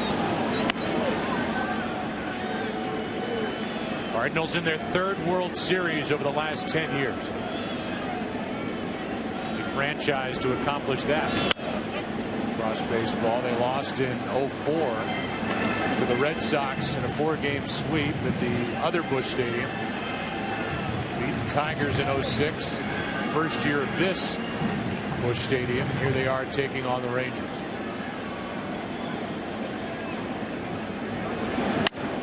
Base hit, 2nd of the night for St. Louis as Punto is on. And that will bring Garcia to the plate. 0-2 mistake from Colby Lewis. He hangs a breaking ball. That's one of the few mistakes that Colby has made tonight. If nothing else, it serves as to clear the pitcher here in the bottom of the 5th, even though Jaime Garcia is not a weak-hitting pitcher, as you mentioned the last time up. Didn't have a hit during the postseason. Did hit a home run during the regular season among his 6 hits. That was at Miller Park in Milwaukee on August 2nd. That's a big league cut right there. He can hit. Strike 1.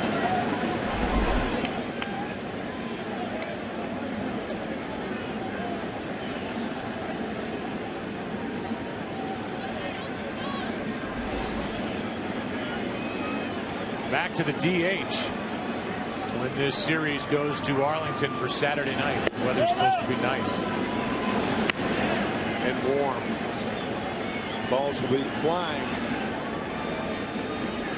in Arlington. 1-1 the count on Garcia. Fly to center his first time up.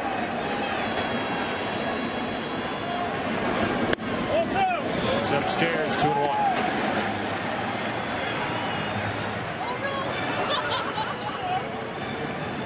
have been 15 home runs hit by pitchers in World Series history. Last one was Joe Blanton back in 2008. Phillies won it all over Tampa Bay. That's ball 3. Colby Lewis using his slide step. There's no need to do that because Pinto's going nowhere unless the count's 3-2. It's okay to stretch, lift your leg, take your time, and throw a good pitch. No slide step necessary.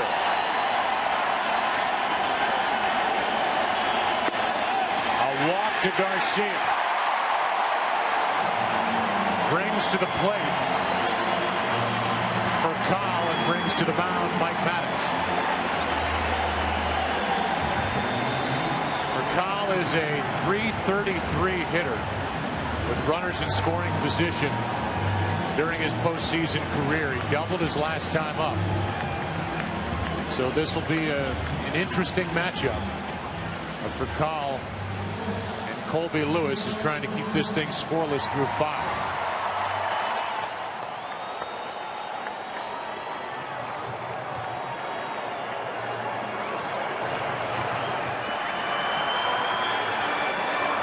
Base hit by Punto, a walk to Garcia. And here is Furcal, who's got some pop. He drove one deep into right center last night when he went 0 for 2.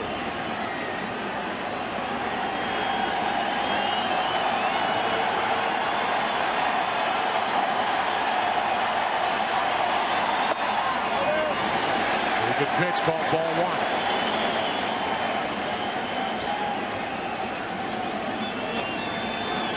Garcia, the runner at first, refused the jacket. On this cool night, upper 40s. Here's a 1-0. Strike 1.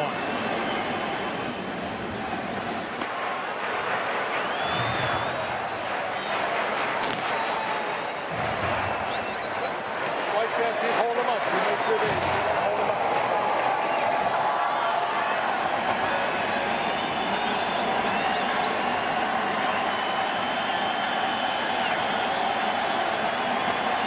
A 1-1. Hard hit. What a play by Andrus. Flips for the out. And those two up the middle had a brilliant double play in the 4th. And this saves a run and ends the inning as he hits Kinsler in stride straight out of the glove. Unbelievable play by Elvis. Scoreless after 5 in game 2.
No score after 5, and we have seen tremendous defense behind Colby Lewis. He's pitched very well. But up the middle, that double play combination and that little flip for the out. By the way, Colby Lewis swings the bat well also. Of Elvis Andrus and Ian Kinsler, that's as good as you're going to see. To end 2 consecutive innings. How about that for inning enders? It'll be Lewis, then Kinsler, then Andrus, the 2 guys we talk about. Elvis isn't hitting much, but he is playing a good shortstop. Elvis has had the errors pile up the last couple of years, but he did not make an error. The last 33 games of the regular season, he made 25 during the regular year, 1 this postseason. That's strikeout number 6 for Garcia, 1 out in the 6th. The World Series is sponsored by State Farm. For auto, home, life, and banking, get to a better state. And by Chevrolet. Thanks for making Chevrolet and baseball a part of America for the last 100 years.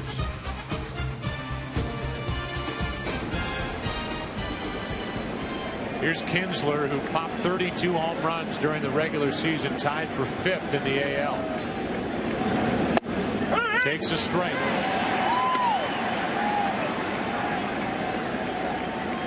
Ian is grounded out and walked.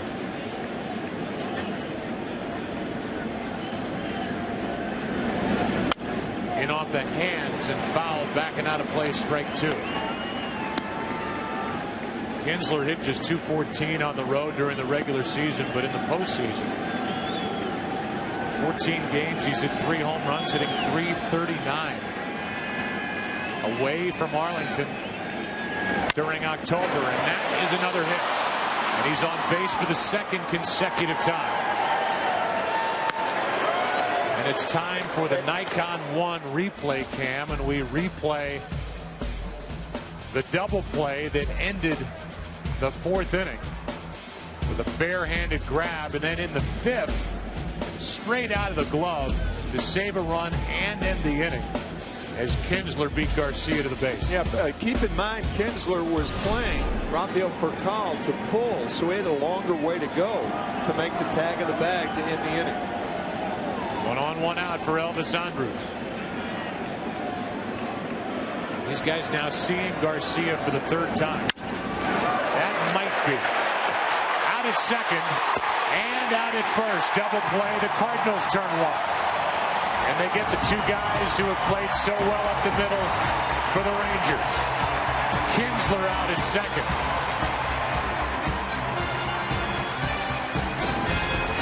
And then Andrus out at 1st. No score after 5 1/2.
There's a strike to John Jay. It'll be Jay, Pujols, and Berkman.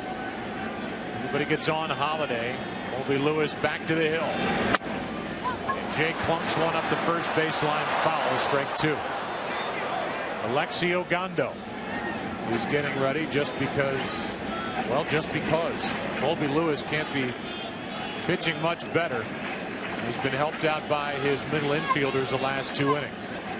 I think it would make sense if you get a runner on at third. If the Cardinals get a runner on at third and less than 2 outs, Ron Washington may bring Ogando in to pitch to Matt Holliday and or David Freese. Try for the strikeout or the pop-up.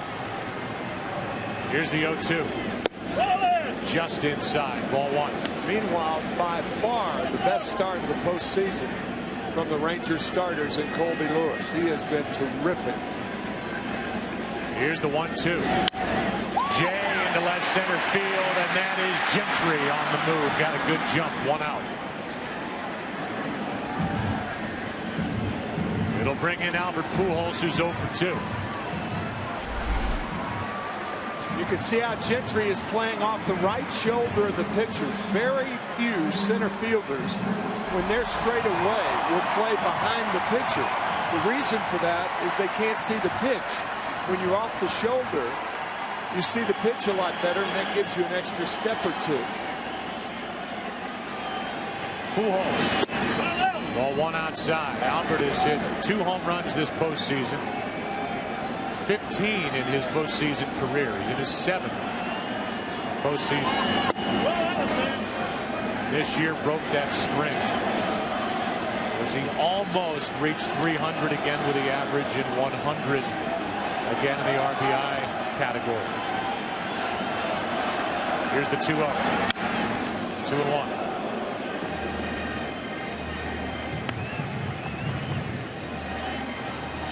First time in 11 seasons that Pujols has failed to get to those lofty standards. That's foul. And it's 2-2.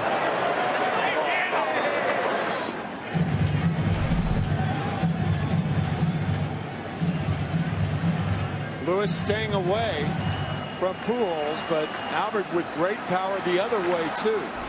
But that's good strategy. He's going to beat you, make him do it to right field. Or if he's going to get a big hit, make him do it the other way. Got in on him, and Beltre to his left. Takes care of out number 2. Pujols 0 for 3. And Colby Lewis just rolling right along. This is smart pitching from Colby Lewis. He misses with a fastball and breaking ball and 2 good sliders. Now watch him come back inside. Well done.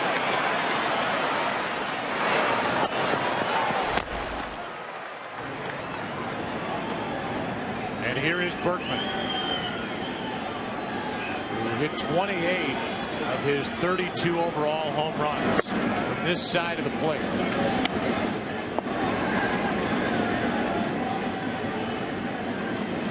He has won this postseason, 31 during the regular year.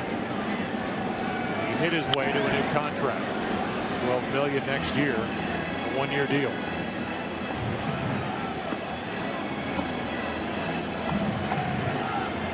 Trying to break this string.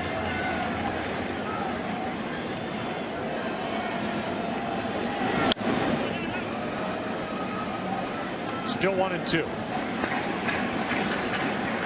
Berkman was a part of the Astros back in 05 when the White Sox swept them right out of the World Series. It's another try at the Fall Classic. Same with the guy hitting behind him, Matt Holliday, who, as I mentioned, was with Colorado in 07. 2-2.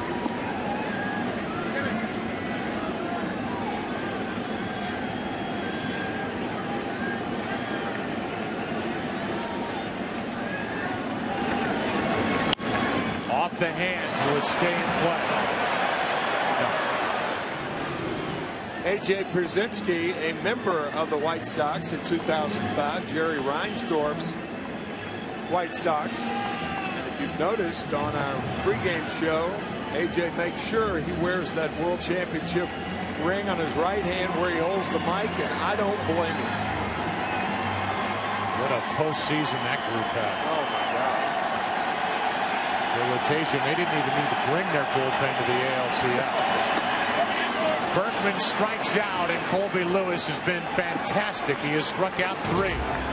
We played 6 scoreless in game number 2 here in St. Louis. Back after this from your local Fox station.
Hot trivia question.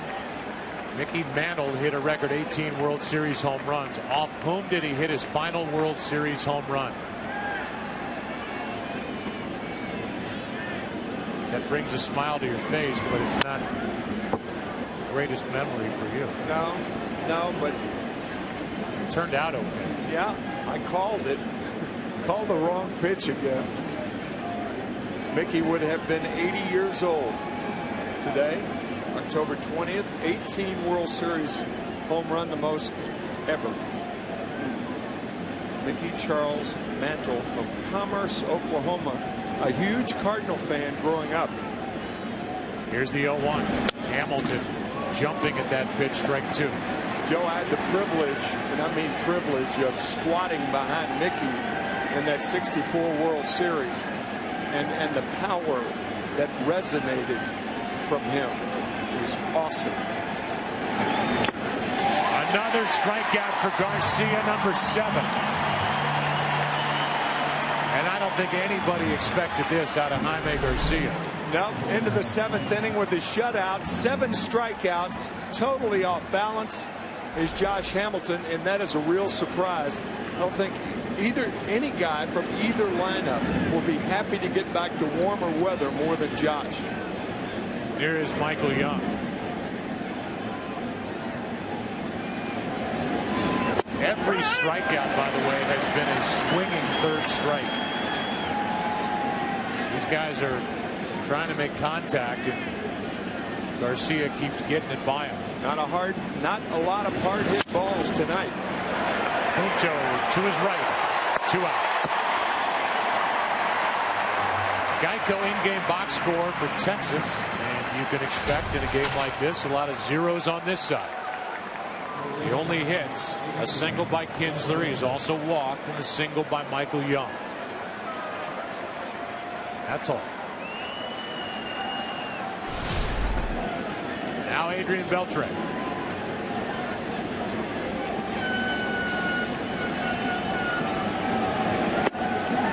Beltre hasn't seen Garcia very well at all tonight. He has struck out twice. He's missed some pitches by a lot. Well, you talked about it early in the game that nobody in the starting lineup had ever faced Garcia, and they're swinging like it. Hard hit, base hit. Beltre rides one under the glove of Furcal, and a nice play by Jay holds him to a 2-out single.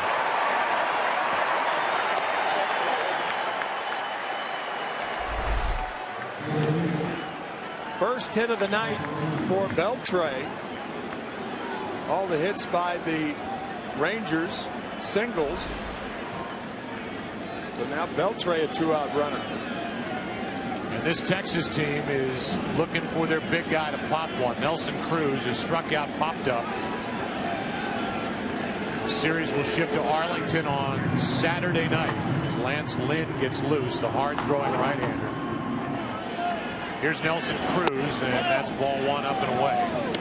A Texas team that hits .294 as a group at home and scores just about 2 runs more per game at their home park than they do on the road. Garcia trying to pitch around a 2-out single. Cruz takes ball 2.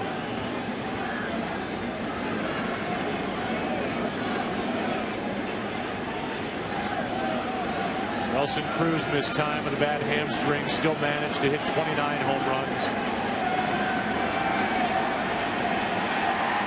Now Molina will go out and try and help guide Garcia through this at bat. Well, guide is a good word, because the one thing Garcia doesn't want to do is guide a fastball that sails inside. Dave Duncan, Tony La Russa, I'm sure, are thinking right now, don't try and challenge this guy again when he's looking fastball. Stay away. And I think the visit was made for 2 reasons. 1, this at bat. 2, to get Lynn time to get ready with the right-handed hitting Napoli on deck. Right. Because as we saw, Lynn just started to throw. This tight game can turn with 1 swing. 2-1 over the outside part.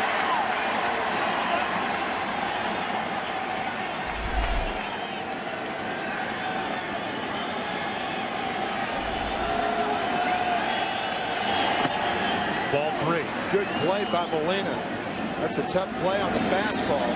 Trying to scoop it up. And catchers anticipate breaking balls being in the dirt, but not this. Good play. You can hit part of the plate. Yeah. So the count 3-1. Nelson Cruz, what does he have in store in game 2? Runner goes and a fly ball into right. Berkman is there, and that sends us to the 7th inning stretch as Garcia has pitched 7 shutout innings.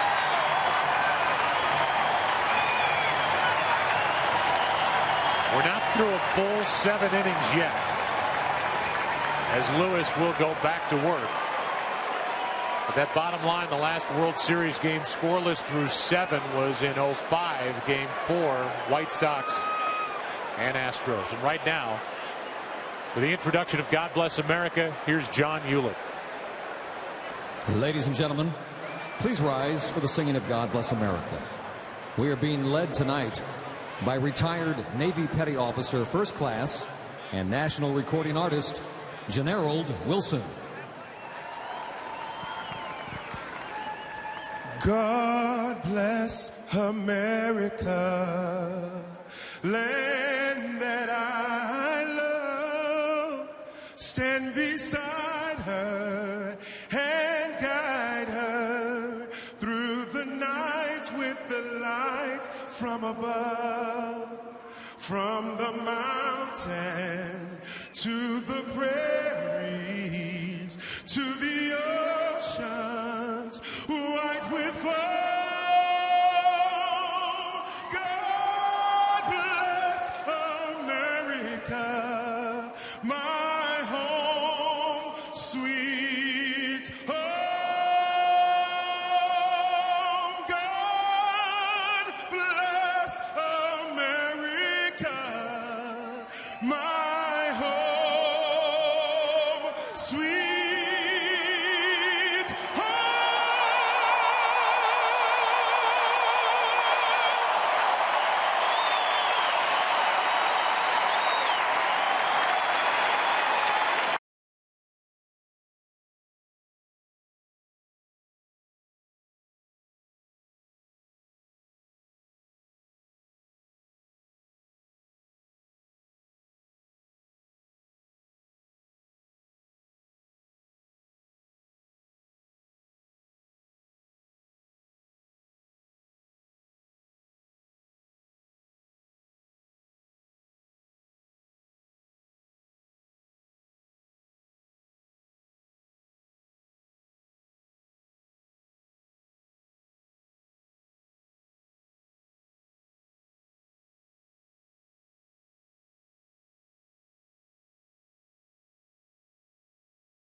Fox is sponsored by MasterCard, asking you to eat, drink, and be generous this fall. And by Verizon, America's largest and most reliable wireless network.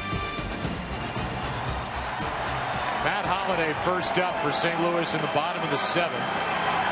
Freese and Yadier Molina will follow, and Colby Lewis, although he doesn't have the strikeouts of Garcia, which now is at the 7th, has been outstanding. Drives Holliday off the plate with ball 1. Holliday has walked and bounced into a beautifully turned double play by Andrus and Kinsler. There's a strike. Put him off the plate, then hit the outside corner, a ball and a strike.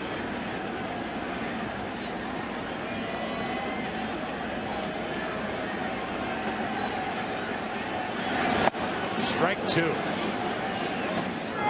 Gondo getting loose again in case something brews for the Cardinals here in the 7th.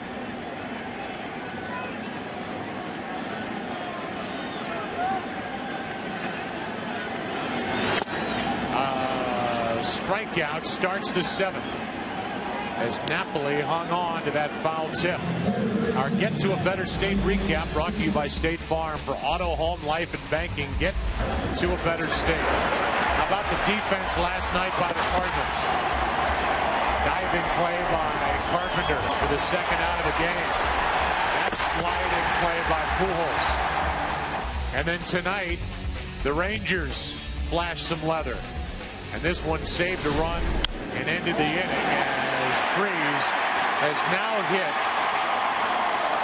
in 12 straight postseason games. A Cardinal record, and he is on with one out here in the 7th. If there were nobody out, I think Tony La Russa in a scoreless game would pinch run for David Freese. But now Tony doesn't know whether he's going to be the hitter in the bottom of the 9th inning, so he's going to leave the bat in there and see what Yadier Molina does. I thought you were going to go a different way and say you wonder how itchy Ron Washington is to pop out of that dugout and go to his bullpen. Yeah, that's right. That's the other thing. And that's only the 3rd Cardinal hit, but he's got a major weapon in Ogando as this ball is hit to left. Back is Hamilton, 2 out. And back to first is Freese with Punto coming up. It's a big out. And will allow Colby Lewis, you would think, to try and finish 7 innings. Yeah, we talked last night about David Freese operations on both ankles, so he is not a fast runner at first base. Only 1 stolen base all year. Meanwhile, Punto has hit only 1 home run all year, so all likelihood it would take more than just Punto to do something about the scoreboard. Strike 1. And each starter is trying to get through 7. In the 8th for Texas, it will be the bottom 3 in their lineup. Wouldn't Ron Washington love to get Colby Lewis through this 7th and then be able to pinch hit for him in the 8th? The 0-1. Strike 2. Meanwhile, Tony La Russa has already made a decision, and Alan Craig is out in the on-deck circle. Lewis with a perfect strike to Punto.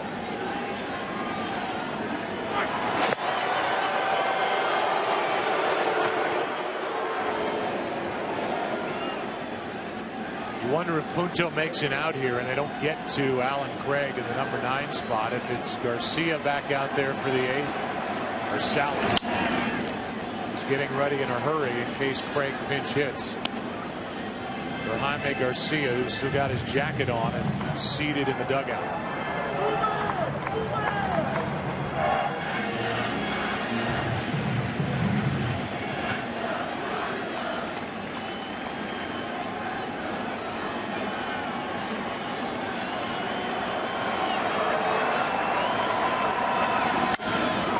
That's off the glove of Young. And Freese will turn and make it to 3rd. Punto 2 for 3 tonight. And we may have that same matchup we had last night. Alan Craig is coming up with Ogando ready in the bullpen. Alan Craig won the battle last night. A 2-strike base hit as Punto grounds one off the heel of the glove of Michael Young. Puts Cardinal runners on at 1st and 3rd, and that's exactly what's going to happen, Joe. So for the 2nd night in a row, it will be Alan Craig and Alexi Ogando with the game on the line. Colby Lewis was terrific. And I'm sure frustrated to come out here in the 7th, 1st and 3rd, 2 out. It's a rematch when we come back in the 7th inning of Game 2.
The hit last night, a pinch hit RBI single to Alan Craig, which was the difference in the game.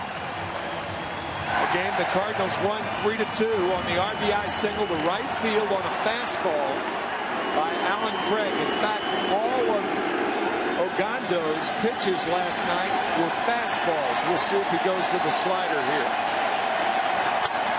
Ooh, similar pitch. When we talked to Ron Washington, he said he didn't use the slider. I could second guess that, but I won't. And then he said he got it by him up. But we know that Alan Craig likes fastballs down, and that's where Ogando went. And Alan Craig lined a base hit into right. With the slider added to that possibility of a wild pitch. And Craig is delivered again. Into score is Freese, and the Cardinals score first. Alan Craig has done it to Ogando back-to-back nights. 1-0 in the 7th.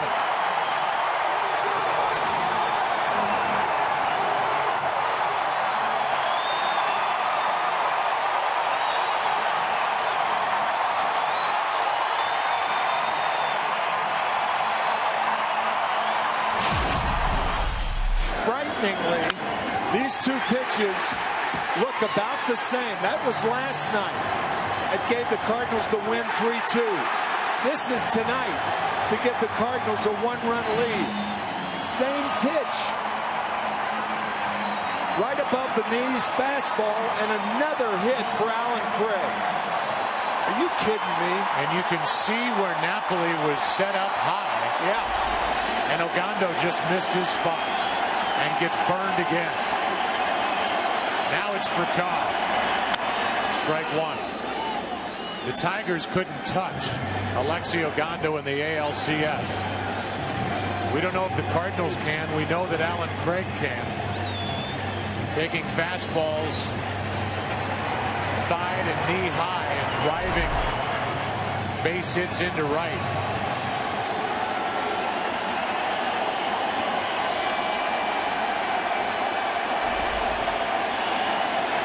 Two on, two out in the 0-1. Last night, Alan Craig's go-ahead RBI in the 6th was the first by a pinch hitter in the World Series since Wade Boggs in Game 4 of '96. And Alan Craig has been a big RBI man in limited work. And the highest RBI rate per at-bat on the team for St. Louis during the season. Here's a 1-1. Nasty pitch down and in. Strike two. That's that slider we were talking about. It can be very intimidating. Recall missed it about 9 inches. But again, Ogando did not throw that pitch right and give another look to Alan Craig. Credit Craig with being a disciplined hitter, going with the pitch into right. As he did last night. And he has learned from his hitting coach, Mark McGwire, as Furcal pulls it foul. Can't fault Ron Washington for going to Ogando. Ever. Not with his arm. Ever. You have to fault Ogando for not executing a pitch. Well, if you find fault with that, or you could credit Alan Craig. Absolutely. 2 nights in a row. Which is what Ron Washington said. He said, I can second guess Ogando. Yeah, you can talk about pitch selection or location. But I choose to credit Alan Craig, and he'll have to do it again. Outside, 2-2. Tony La Russa, on the other hand, telling us that Alan Craig is fearless in the batter's box. And he proved it again tonight.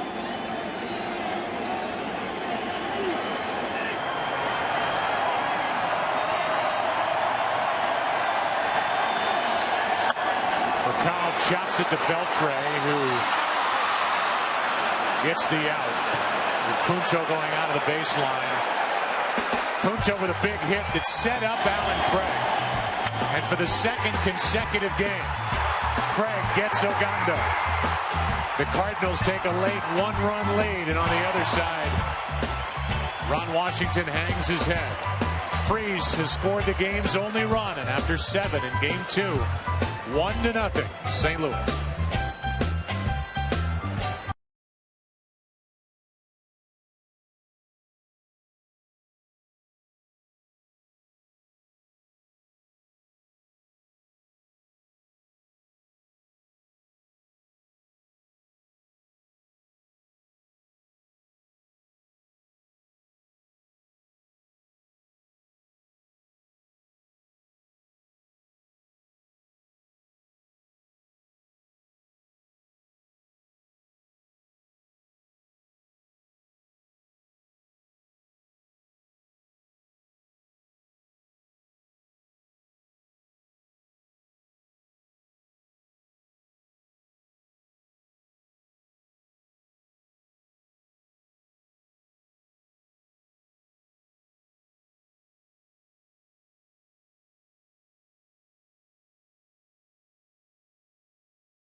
Freese is gone. Descalso hits 6th, and now Fernando Salas, who for a while was the Cardinal closer, takes over and gets one past the bat of Mike Napoli. We're into the 8th inning. 1-0 St. Louis, leading this best of 7 1-0. Napoli is lined out twice. Once to third, once to right.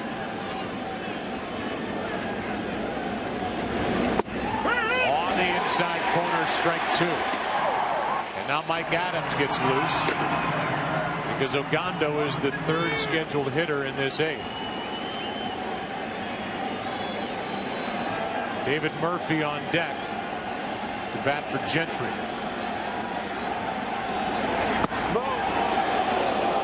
Just outside, ball 1. Tony La Russa calls Fernando Salas his most flexible reliever. He'll bring him in the 3rd as a long man, in the 5th, 6th, through the 9th. 24 saves on the year also. Out in front of his Napoli, who fouls at 1 and 2.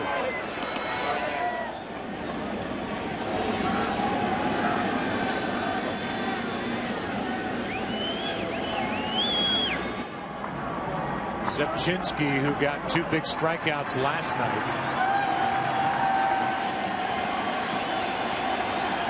He is getting loose with Murphy on deck. And a strikeout starts the 8th.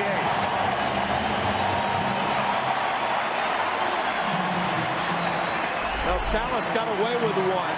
You could see Molina setting up outside, and that ball backs up right down the middle of the plate. That is a knuckle curveball. You could see that forefinger on top of the ball using the seams for that downward movement. But he got away with a hanger then. And with Murphy coming up, it appears Zepchinski is coming in. Both the Cardinals and Rangers have averaged just over 5 pitchers per game this postseason. Zepchinski will be number 2 of the inning, number 3 on the night. Cardinals switch pitchers. Jenny O invites you to switch to Turkey as we play here in the 8th.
Who's been getting better and better this postseason. Last night he came on and struck out 2 right-handed hitters with 2 on in the 7th. You got Gentry and then Herman. And now your Vitor Alba with 1 out, nobody on, will bat for David Murphy. So Murphy was announced, and he is erased on the scorecard. He's done for the night without an at-bat. Torrealba, who so far this postseason is 4 for 12, was left on the bench last night, gets a chance to hit here in the 8th inning. Against the lefties, Zepchinski as Dotel gets loose for Tony La Russa in his bullpen. What happens in the later innings is a manager tries to, as you look at Octavio Dotel, he tries to use 1 pitcher for 2 hitters, as La Russa did here. Both Murphy and Torrealba now in the game, and Torrealba can't play left field, so you could make a case that the Rangers will have to use 3 hitters in hopes of scoring 1 run. Fastball is fouled off the end of the bat. Torrealba, who had good back-to-back games in the ALCS in games 3 and 4 in Detroit. Bats in front of Mitch Moreland, who's on deck.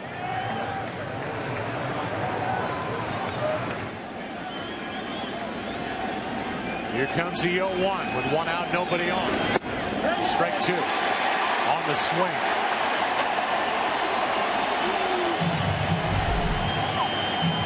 Changeup from Zepchinski. Nickname Scrabble. A lot of letters and good stuff. Maybe a future starter. Former Blue Jay. Gets Torrealba 2 out.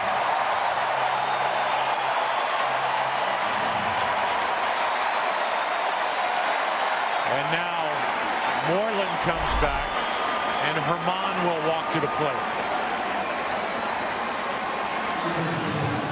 That's that slider out of the strike zone. So Zebchinski has faced 3 Ranger hitters and struck them all out. All right-handed. Yeah. Again, the strategy here in the later innings is Tony La Russa hopes the Rangers run out of innings before he runs out of relievers. The decision here is straightforward. La Russa's thinking, do I want Zebchinski against Herman, or do I want to bring in Dotel and have more of a home run threat in Moreland back for Herman? Right. He'll stay with Zebchinski.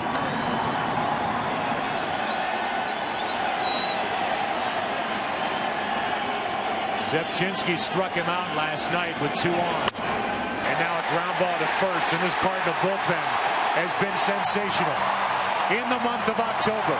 And nobody has been bigger than number 34. Traded here from Toronto in July. 1-0 in the bottom of the 8th.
Series on Fox is sponsored by Audi, Truth in Engineering, and by Jenny O. Make the switch. Look for Jenny O Turkey at a store near you. Tonight's aerial coverage brought to you by DirecTV. If you call yourself a sports fan, you got to get DirecTV. Changes defensively for Texas in the bottom of the 8th. Endy Chavez is in center, where Craig Gentry was batting in the 8th spot. It had 4 people in that 8th spot here in the last 10 minutes. And pitching and batting 9th is Mike Adams. John Jay first up. And he flies one into center for Chavez to his left. 1 pitch, 1 out. And this replay brought to you by Happy Feet 2. Every step counts. And taking happy steps down to first or happy steps to the plate. Craig with the hit, Freese with the run. David Freese is the first player in World Series history to have go-ahead RBI pinch hit base hits, and he did it in his first 2 at-bats. Alan Craig. Think about that. Here's Pujols. I mean, if the series were over after this game and the Cardinals maintained their 1-run lead, he would be the MVP without having started. He will start when this series goes to Texas. Right. As either a DH or as the outfielder with Holiday DH. I would think as a DH. Here is a 1-0 to Pujols. That is slashed down into the corner foul. Once again, tonight's Volkswagen Passat trivia question. Mickey Mantle hit a record 18 World Series home runs. Off whom did he hit his final World Series home run? Bob Gibson in Game 7 of the '64 World Series. 3-run shot in the 6th. A pitch you never caught. Tailing fastball, hit it to left center, a 3-run shot.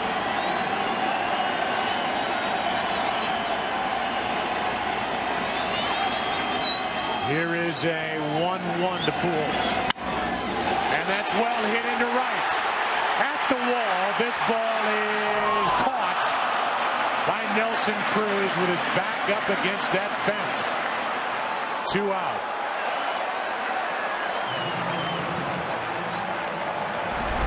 A middle of the plate slider drives Cruz all the way to the fence. That ball missed about a foot from going out.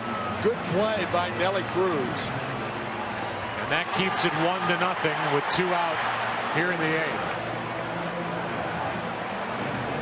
Cold weather.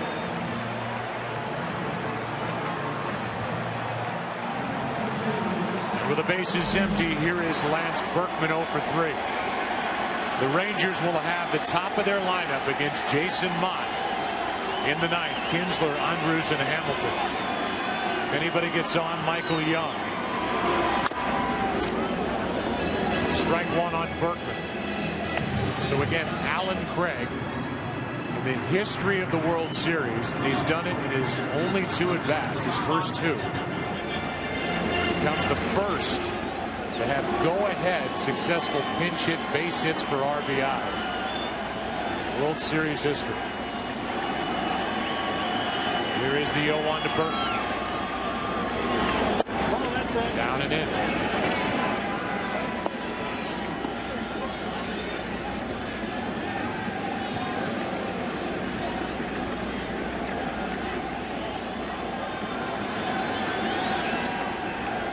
Got that record out of the way in a hurry. It's just in the same series, not back-to-back games or anything, and that's what he's done. Off the same pitcher. Off the same pitch. In the same area. Same neighborhood.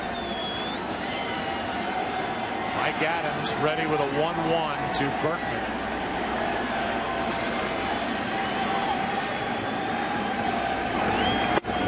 Ball 2.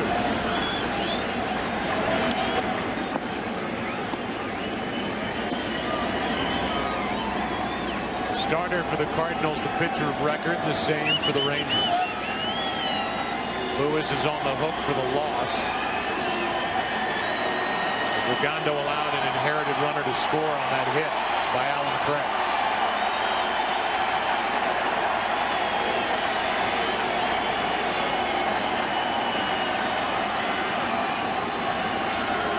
The 2-1. 2-2.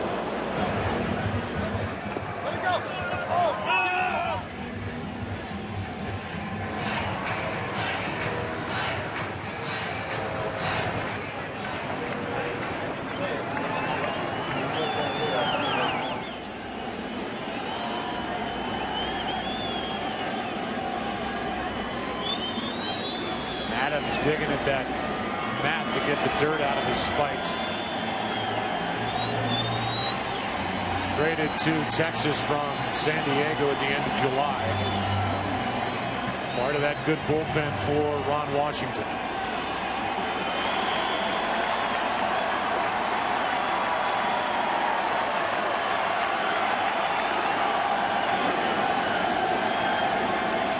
Here's a 2-2. Kinsler can't make the play to his left. And the bottom of the 8th inning continues on a base hit by Berkman.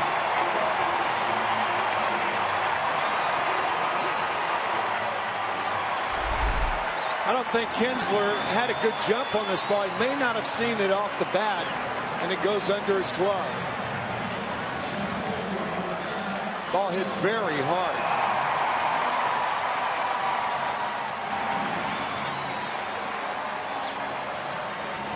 When this series resumes after a travel day tomorrow, Saturday night, it'll be Matt Harrison, the hard-throwing left-hander, against Kyle Loesch. And then Holland and Edwin Jackson in Game 4. That's the plan as of right now. Ball 1 just low to Matt Holliday. That is Saturday night right here on Fox, on the air at 7:30 Eastern, 4:30 Pacific. What a riveting game. 2 of them. Yep.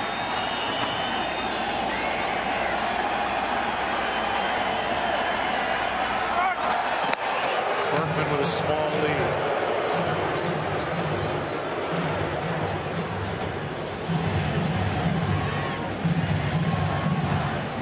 Berkman 2 steals during the regular season, was caught 6 times. He was 2 for 8. He's 2 for 2 this postseason. Stays put. It's just low again. 2-0.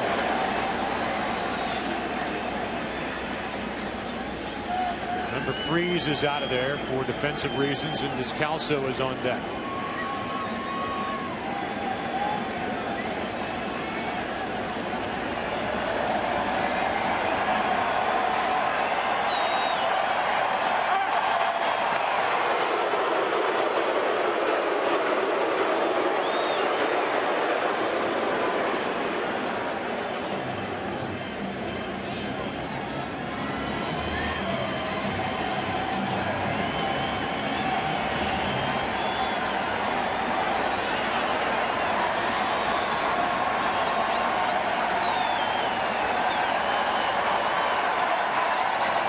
Holliday, 23 home runs this season.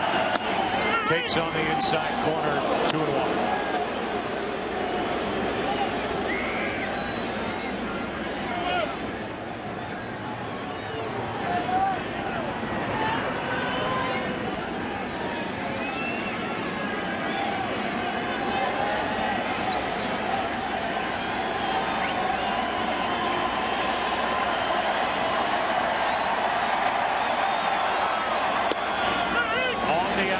Corner, good pitch, 2-2.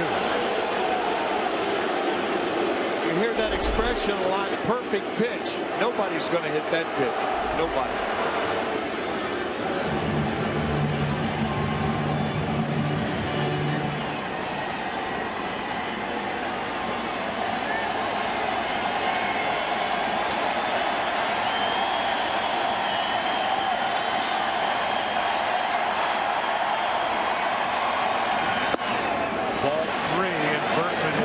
Started first. That's why that 2-2 pitch with 2 outs and a runner at first is a key pitch, because if the pitcher misses, then the runner at first is running on the play and he can score on a short double, long single.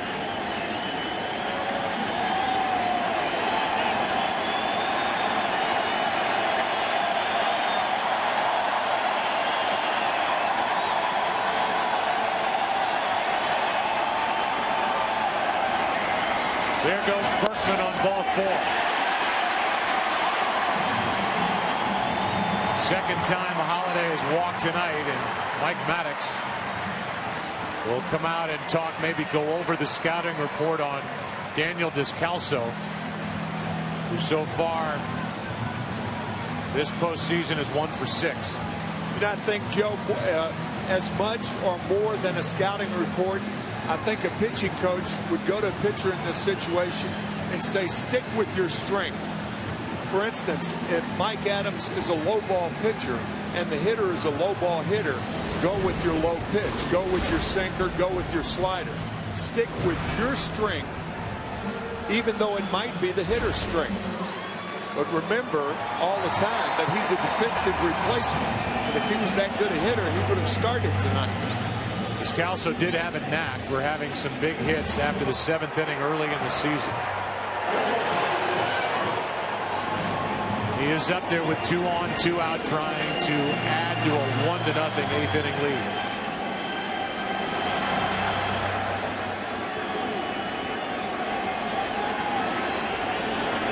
A hit, then a walk with 2 out.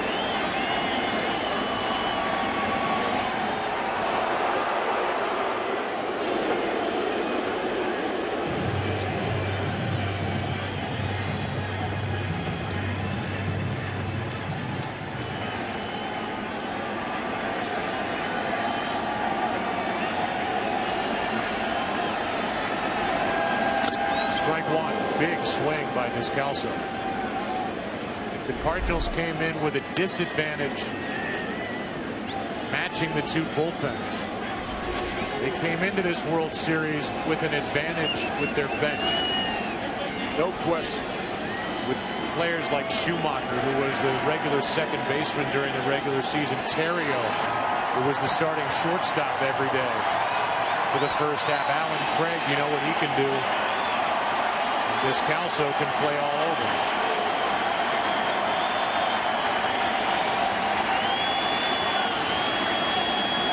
2 on, 2 out.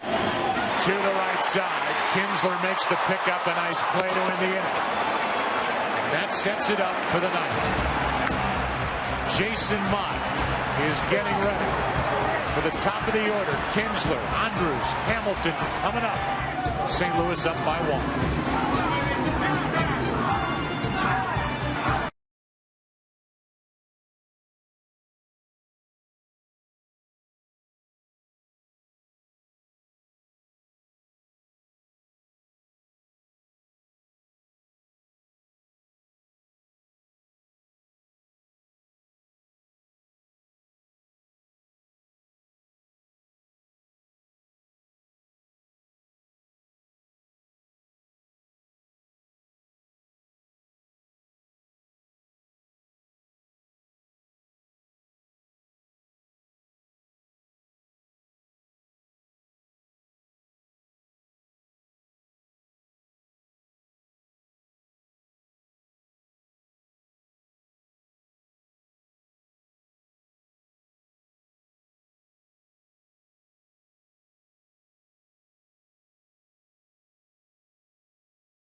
Skip Schumacher takes over in right for Berkman, so the Cardinals add to their defense.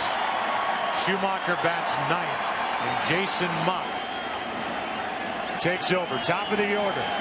Ian Kinsler spins away from ball one inside. The Cardinals, who are playing in their 18th World Series, are playing in their 107th postseason game in franchise history. They have never been involved in a 1-0 game. As that fastball hits the inside corner, it's a 1-1 count. Again, good work by Zepchinski.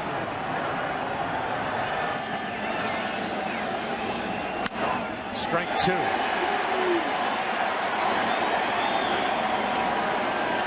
Jason Mott, who got his first save, as it had a revolving door at closer in St. Louis this year. First save August 28th is 14 of 15 since that day. It's small solace to Ranger hitters that Jason Mott does not have an off-speed pitch. So far, he doesn't need one. That's ball two.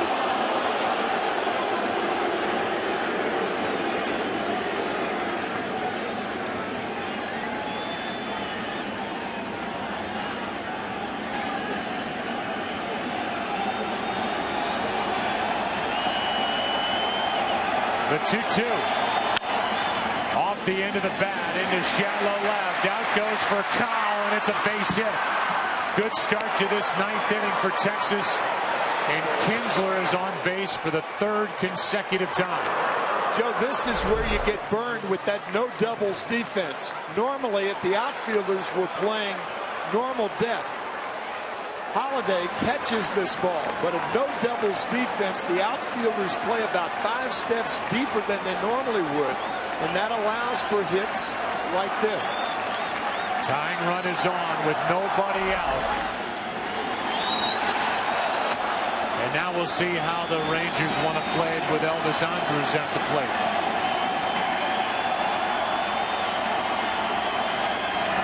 Joe's bunt takes the ball. Normally, when you're on the road, you don't bunt to tie. However, the Rangers' bullpen has been so good during the postseason.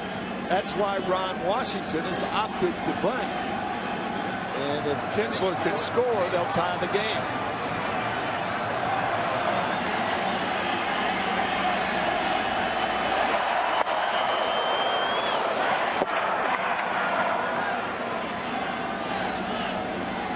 Elvis Andrus 0 for 3 tonight.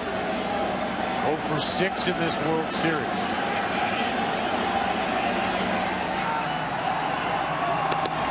There's a strike. Neftali Feliz, the closer. Darren Oliver, the lefty, getting loose for Texas in their pen.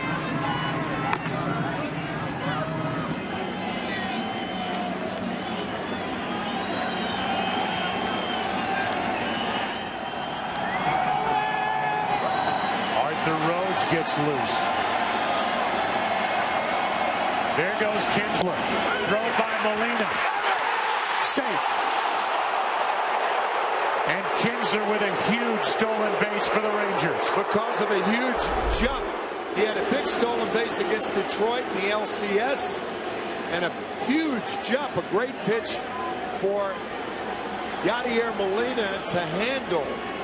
Sliding to the outside of the bag for call with that sweep tag, and Clint Kinsler is in there. And a good call by Ron Kolpa, the second base umpire. Right. Molina did what he could. He had a good pitch to handle, and that transfer was perfect, but too good a jump for Kinsler, knowing that most short relievers do not have good moves to first base. Just in there. Runner at second, the tying run, nobody out here in the ninth.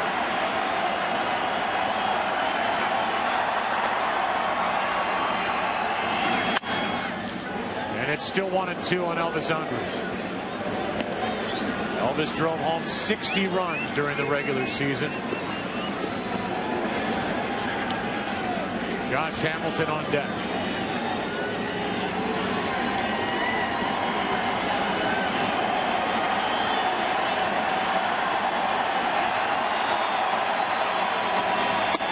Inside, 2-2. Remember, if this game goes to extra innings, Cardinals have a couple of big bats no longer in their lineup, Freese and Perkins. Tony La Russa just moving center fielder John Jay about 3 steps into right center field.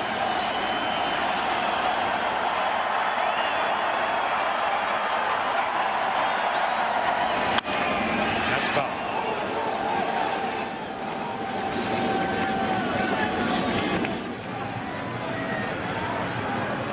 Think about Skip Schumacher. He's a defensive replacement.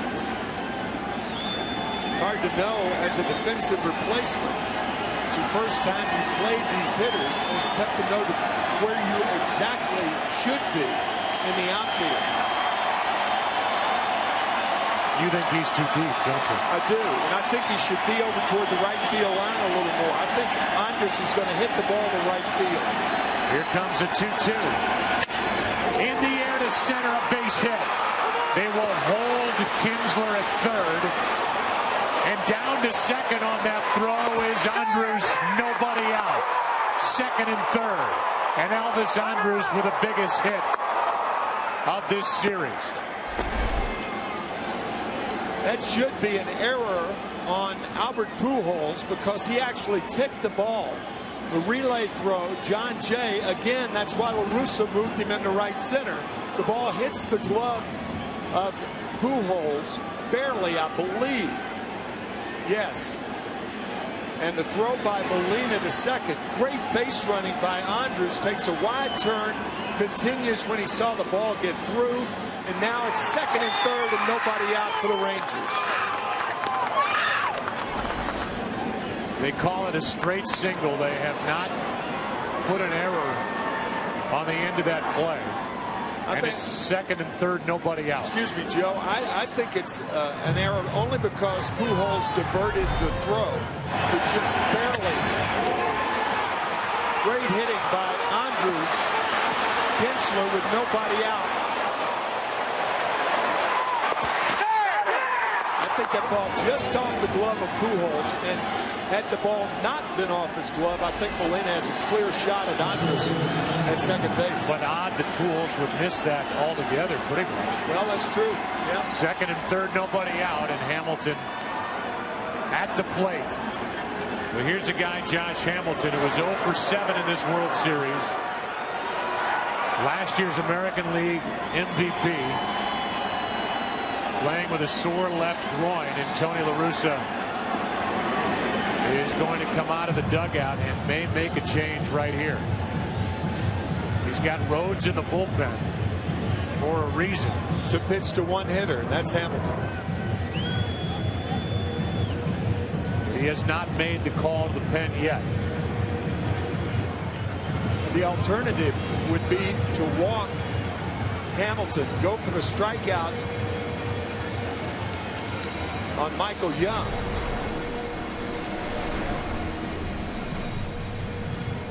Now I think Tony is going to allow the home plate umpire to come out to the mound and make him make a move, or either leave Mott in there. And he's going to go to Rhodes. Right. So Mott is knocked out on a base hit by Kinsler, a stolen base. And then Elvis Andrus with a huge hit into right center, took second on the throw. And the Rangers are in business here in the ninth. Rhodes coming in.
who has put together these numbers over 6 games.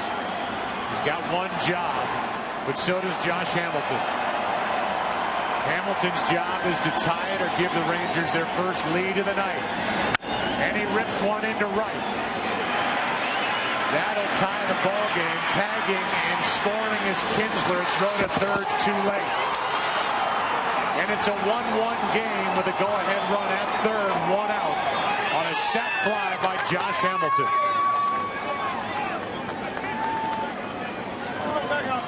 And now with Michael Young coming up, we should have yet another pitching change. After a visit to the mound by Molina, Hamilton does 2 things with one swing. He drives in the tying run and moves the go-ahead run to third base with 1 out. But that shows you the importance of the cutoff man, Albert Pujols, on that throw from center fielder John Jay and allowing Elvis Andrus to get to second base. And now Elvis is 90 feet away. Lance Lynn coming in. Michael Young coming up.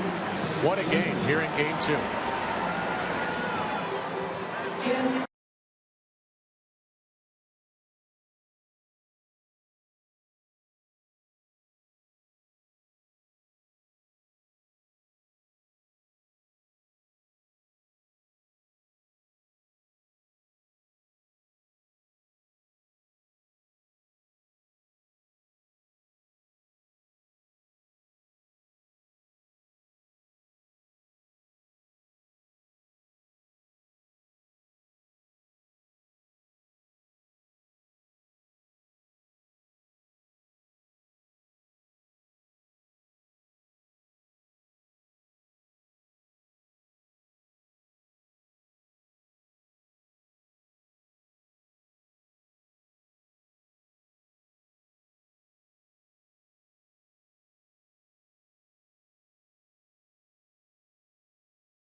Go-ahead run at third, 1 out here in the 9th inning from Michael Young. Infield comes in on ball 1. Down and away. Lance Lynn was just rounding into a dependable reliever for Tony La Russa, almost a closer, and he strained his left oblique. That injury again, and he was on the 60-day DL, which expired right before the NLCS started. Inside. He thought his season was over. And instead, the Cardinals advanced to take on Milwaukee, and Lynn became a part of the bullpen. Lance missing the last 46 games of the regular season. He's behind on the count to Michael Young, who could put the Rangers on top. And it's 3-0 with Beltre on deck. Back-to-back hits by Kinsler and Andrus. Big stolen base in there by Ian Kinsler. Good base running by Andrus in this inning, and a 3-0. He is on the outside corner. He hasn't given Michael Young the good fastball yet. A 3-0 slider for a strike. Young 1 for 3 tonight. 7 RBIs this postseason. And it's a full count.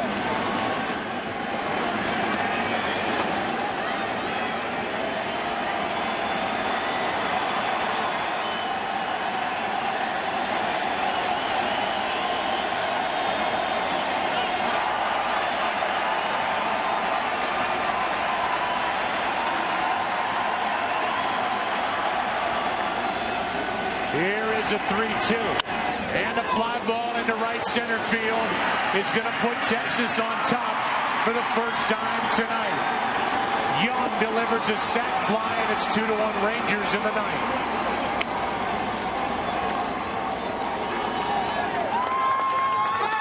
And Elvis Andrus with a big ninth inning here for the Rangers. You talked about the Kinsler stolen base, the excellent base running by Andrus, and Texas takes their first lead of the World Series. And that means that Oliver sits down in the bullpen and Neftali Feliz gets loose. Here is Adrian Beltre. The slider misses down and away. The Cardinals will have Molina, Punto, and Schumacher in the bottom of this inning. Michael Young could not have hit that slider for a sac fly without looking for it. That's to third. Descalso makes the play, and that sends game 2 into the bottom of the ninth inning. The Rangers come up with their first runs of the night. They're charged to Mott, and as the Cardinals bat, they trail by 1.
And save it, end this night, and send this World Series 1 game apiece back to Texas. This will give you an idea, perhaps, of what Albert Pujols was thinking when Ian Kinsler rounded the bag at third base. Watch the third base coach, Dave Anderson, go up with the hands. Kinsler, however, runs through the bag as though he was going to score. I think perhaps Pujols' attention was diverted. He touched the ball enough to where Molina did not have a clean shot of Andrus at second base. And that was the key to scoring 2 runs in that inning and not 1. Andrus with good base running. Excellent. And he scored on the sac fly by Michael Young. Now Yadier Molina starting the bottom of the ninth. Ball 1 high from Feliz, who hits 100 on the radar gun. We talked to Ron Washington, the manager of the Rangers, before the game about the layoff for Feliz. How he's done with a few days off. He said, I expect him to be right in the strike zone. Something he's been better with the last month of the season. He's behind 2-0. Molina with a career high 14 home runs during the regular season. takes ball 3 outside.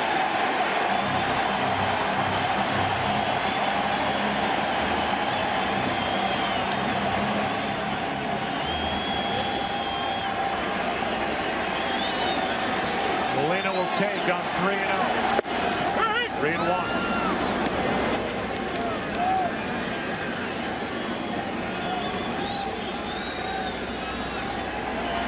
Punto will follow, and then Schumacher. 2-1 Texas. And a leadoff walk handed out by Feliz.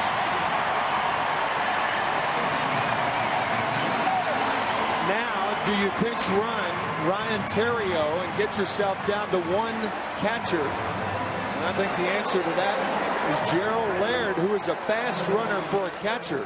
So Tony La Russa does not waste a runner by using Theriot, and then if they do tie it, having Laird come in for defense. And Punto obviously will be trying to bunt.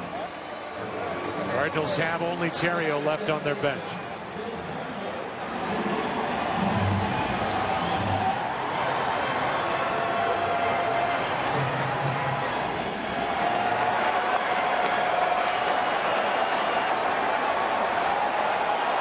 Tying run at first with nobody out. And that's bunted back to the backstop. Strike 1. Upper 90s fastball exploding out of the hand of Feliz. That can't be fun to try and turn around and bunt. Yeah, what you have to try to do is to hold the bat at the top of the strike zone and don't try to bunt it unless the ball's under the bat. If you do, you'll pop it up. Jose Oquendo, I know, is telling Punto, make him be down in the strike zone.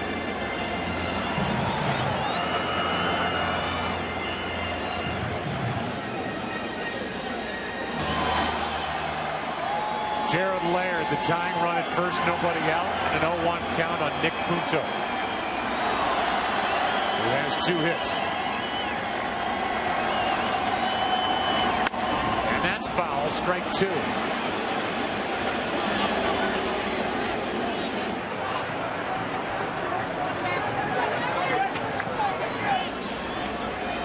Cardinals won last night 3-2. Rangers lead tonight 2-1.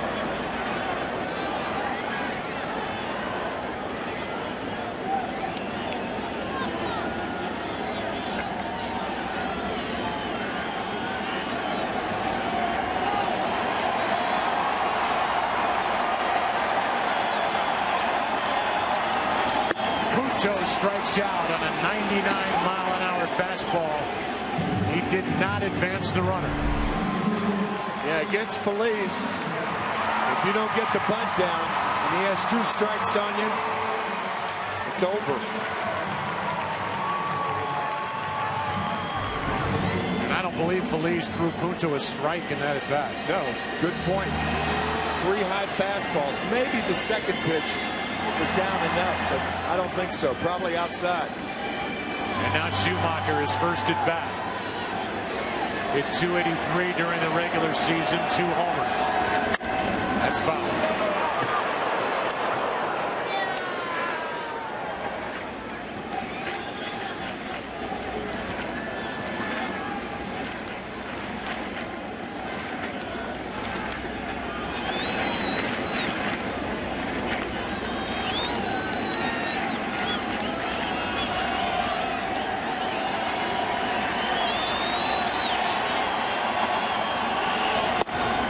Way high at 98.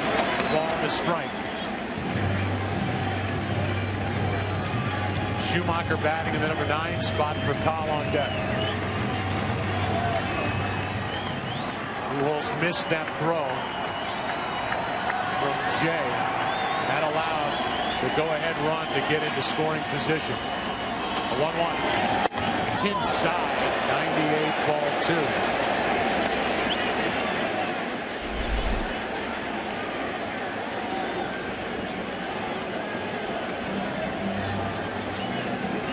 Pretty clear that for Cardinal hitters, to make good contact against Feliz. The ball's got to be down in the strike zone. He'll get a fastball, but if it's up, you're just not going to get on top of it.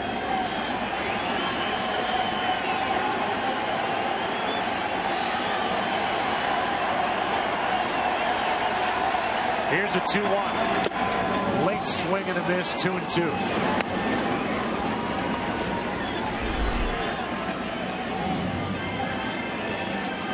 Better pitch to hit.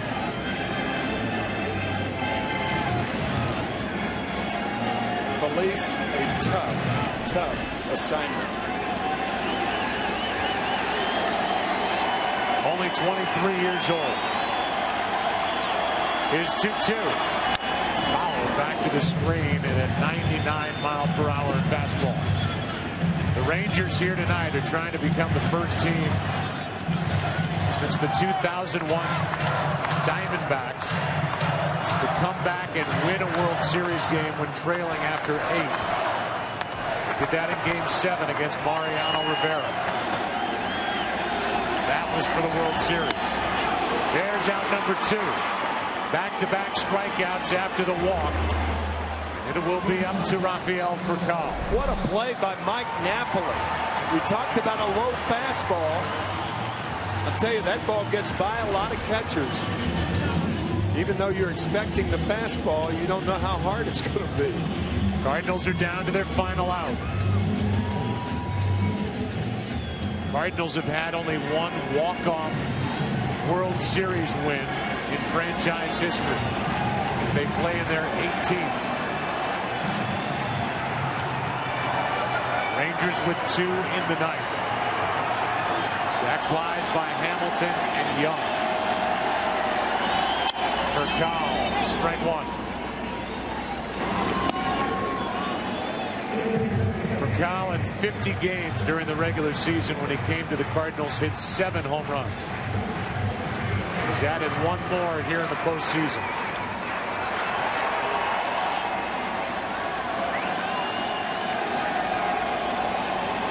Here's the 0-1. Strike 2 and a big swing by Furcal. Now Feliz is 1 strike away from striking out the side. That's how hitters get in the hole against Feliz. Those foul balls are strikes, obviously. They make contact, but rarely hard.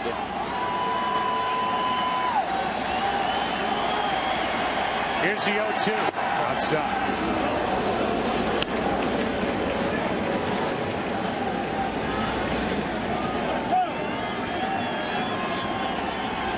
Pitcher of record is Mott. On the other side, Mike Adams.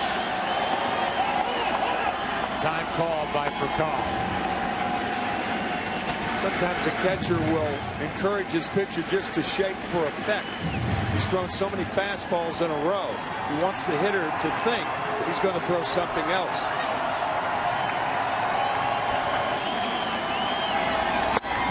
Inside, 2-2.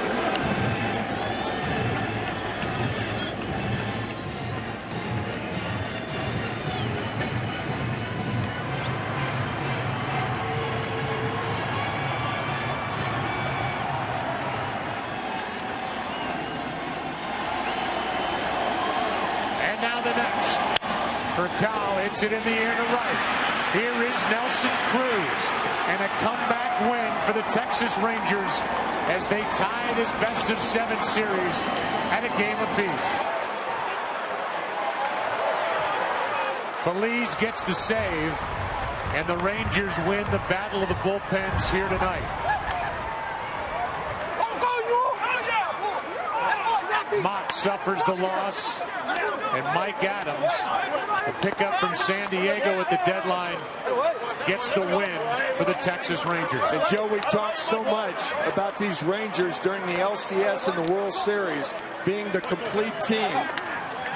10 years ago, all the Rangers could do was hit, but now they can run the bases, and what a weapon that was tonight. Just brilliant base running by Ian Kinsler and Elvis Andrus, coupled with what they did defensively. They really played well up the middle all night. Oh, man. And then combined with their bats and their legs to get Ron Washington a win in this World Series. The best plays of tonight's game brought to you by the Audi A8.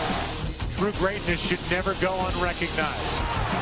And that keystone combination of Kinsler and Andrus combined to get the win on sac flies by Hamilton and Michael Young, and a final of 2-1.